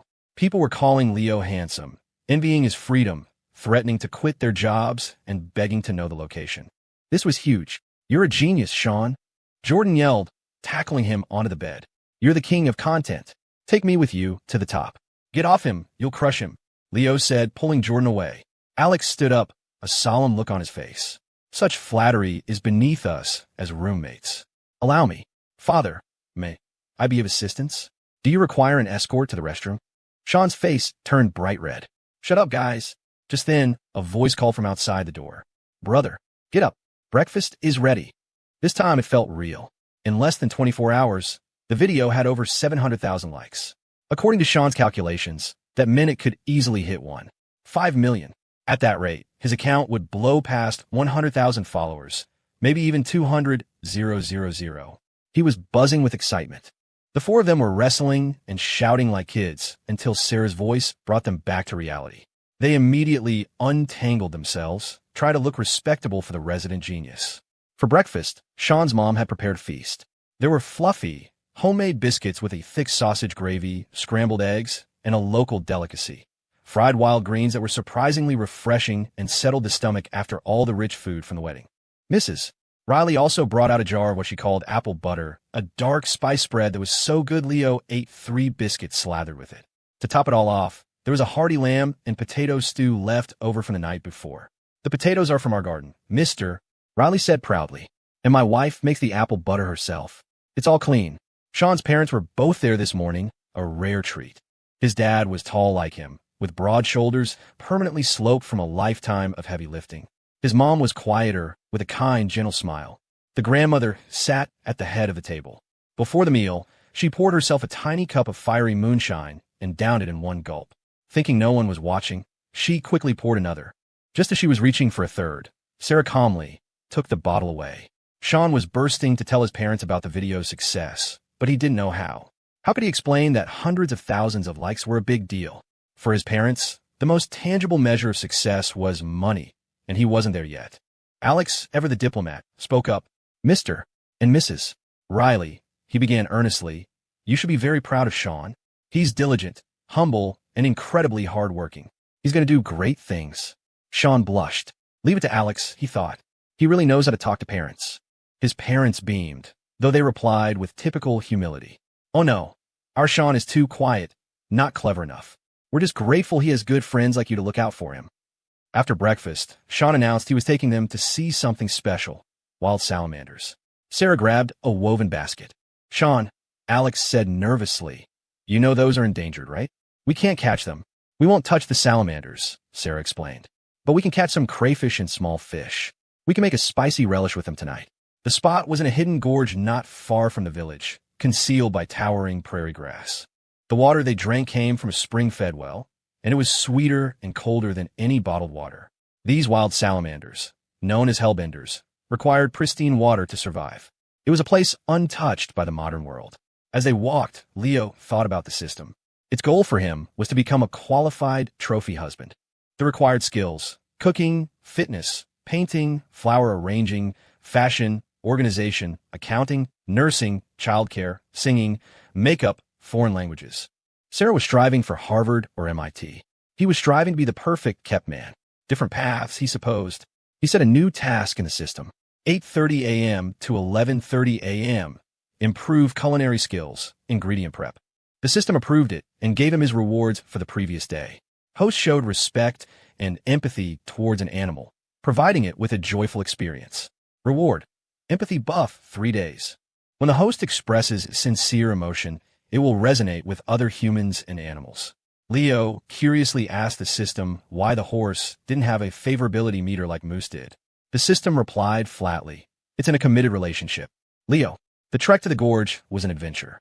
The trek to the gorge was an adventure. They followed Sarah, who wielded a long machete to cut a path through the razor-sharp grass. The journey claimed one victim, Jordan's face, which was grazed by a blade of grass, leaving a shallow cut that bled a single, dramatic drop of blood. "Oh my God, I'm going to be scarred for life," he wailed. Sarah turned back, her expression unchanging. "Don't worry, Jordan. You should take a picture now, because it'll be healed by this afternoon." While Paige Kennedy was bouncing along a desolate highway in a plush SUV, dreaming of prairies and white horses, Leo and his friends were deep in a hidden gorge that felt like another world. The creek was shallow and crystal clear, but the water was shockingly cold. Alex, forgetting his usual composure, rolled up his pants and waded in. He let out a whoop of triumph when he flipped over a rock and caught a tiny crayfish with his bare hands. Jordan, his face patched with a poultice of chewed-up leaves Sean had applied. "It's antiseptic." Sean insisted, "Join the hunt." True to form, he managed to slip on the same mossy rock twice, soaking his pants. Undeterred, he splashed around with a small net Sarah had given him, catching mostly water bugs but ecstatic with every haul. While the city boys were playing, Sarah, the true expert, was building a sophisticated trap downstream, using rocks to create a funnel. Leo helped her, fetching stones as she directed. She worked in focused silence, her mind seemingly miles away, yet her hands moved with purpose. After a while, Sean, who had been filming, decided to try his luck. He heaved a large rock over and yelled, "Guys, get over here." There, in the muddy pool beneath the rock, was a hellbender. It was about as long as a hand, dark and prehistoric-looking with tiny legs. It was so slow and dopey-looking, it was easy to see how it had become endangered. It just sat there as they all stared, not even trying to escape. "How did you find one?" Alex asked, amazed. "I've turned over 100 rocks and only found crayfish. Used to do this for pocket money as a kid," Sean admitted. 50 cents a catch. On a good day, I can make $5. You learn to read the rocks and the current. They're like big, flat stones where the water is calm." Jordan looked at his friend with newfound respect. Alex, on the other hand, was floored by the economics. All that effort for 50 cents? "The law is stricter now, so people leave them alone," Sarah added quietly. "But they're cannibals, so the population doesn't grow much." As the water cleared, the hellbender finally seemed to realize it was in danger and scurried away. "Why do they call them hellbenders?" Jordan asked. "They look more like water lizards." "The old-timer said they looked like creatures from hell that had been bent out of shape," Sarah recited, like a passage from a textbook. "The ones here are small, but they can grow to be over 2 feet long and weigh as much as you, Alex." Alex, who weighed exactly 154 pounds, looked slightly offended. They spent the rest of the morning exploring the creek. Leo collected smooth, white pebbles. Jordan pocketed a handful of colorful stones. They were having the time of their lives. While they were playing, Sarah's trap had passively collected a whole basket full of crayfish and minnows. "You guys helped," she said, deflecting their praise.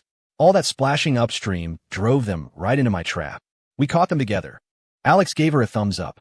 The Riley family's entire allotment of social grace had clearly gone to the daughter. They returned from the gorge, triumphant, their basket full. Sean had captured tons of footage, and Leo had taken pictures of everyone. It was the best kind of tourism, spontaneous and real. On the way back, the system chimed in Leo's head. Host has actively participated in preparing all-natural, wild-caught ingredients. Reward: enhanced horsemanship buff, 3 days. Host's basic horsemanship plus enhancement buff is almost equal to intermediate horsemanship, level 3. You're now free to fly. "If I break a bone, are you going to cover the medical bills?" Leo asked. "A broken bone provides an excellent opportunity for stationary study," the system replied. When they arrived for lunch at the wedding reception, they were minor celebrities. More people greeted them than the day before, speaking in a rapid, local dialect Leo couldn't understand, but the thumbs-ups and wide grins were universal. The horse riding video had made him a legend. After a lunch spent under the intense scrutiny of the entire village, they made a hasty retreat, using the excuse of escorting the grandmother home. Back at the Riley's house, Leo's new task popped up. 2 p.m. to 3 p.m. Study culinary arts. A man who can cook is irresistible. He who controls the stomach controls the heart. Everyone was too full for a nap. Alex and Jordan lounged in the yard where the signal was best, nursing their sore backsides on cushioned chairs. Sarah was inside studying. Leo decided to help the grandmother make the spicy crayfish relish. Grandma Riley, delighted to have an audience and an assistant, changed into a prized blue polyester blouse for the occasion. She sat and directed while Leo did the work.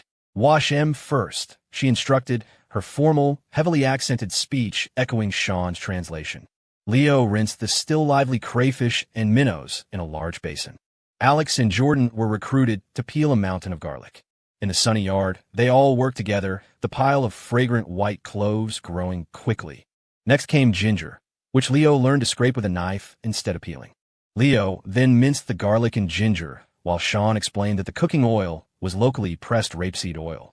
He set up a wok on an outdoor wood-fired stove. The smell of hot oil, wild onions, ginger, star anise, and peppercorns soon filled the air. He fried the crayfish and fish until they were golden and crispy, the grandmother expertly tending the fire, adding a wet log to temper the flames. Once the crispy critters were removed, he added fermented black beans to the fragrant oil, followed by a generous amount of dried chili powder. On the grandmother's cue, he added the ginger and garlic, then the fried crayfish and fish. Then came a magic. The grandmother, surprisingly spry, retrieved a heavy clay jar of homemade yellow wine and poured a staggering amount into the wok. The aroma was explosive. She added 2 large chunks of fermented tofu, a splash of soy sauce, some vinegar, and a healthy dose of pepper, a seemingly chaotic mix of ingredients that smelled absolutely divine. "Okay, it's done," she declared. Leo scooped the glistening, fragrant relish into a large bowl. It was incredible. The fish were crispy, the sauce was savory and complex, and it was perfectly seasoned. It was better than anything you could buy in a store. Alex and Jordan were speechless. Sarah emerged from the house and began eating the tiny fried fish one by one, a rare moment of childlike indulgence. That afternoon, they played League of Legends in the yard, munching on the spicy, crispy crayfish. Jordan, as usual, was getting destroyed. "Dude, this guy is camping my lane. Sean, tell your sister to come help." A moment later, and I'm dead again. Sarah came out to grab more of the relish. They coaxed her into playing one game. It was supposed to be a relaxing break for the high school senior. She sat down, picked up Sean's old phone, and proceeded to single-handedly carry the entire team to a decisive, effortless victory. The guys were left in stunned silence. Alex, who prided himself on his strategic mind, felt a humbling sense of intellectual inferiority. It wasn't a matter of practice. This was raw talent. "Sarah," Jordan declared with religious fervor, "you are my goddess, my one and only supreme being." Leo felt the gap, too. This was the kind of intelligence you couldn't teach. He glanced over at her. She was calmly eating another handful of crispy fish, a small, satisfied smile on her face. That year, Sarah was 18. Her goal was a top-tier university. She was disciplined, driven, and brilliant. That year, Sarah was 18, and she really, really loved spicy fried fish.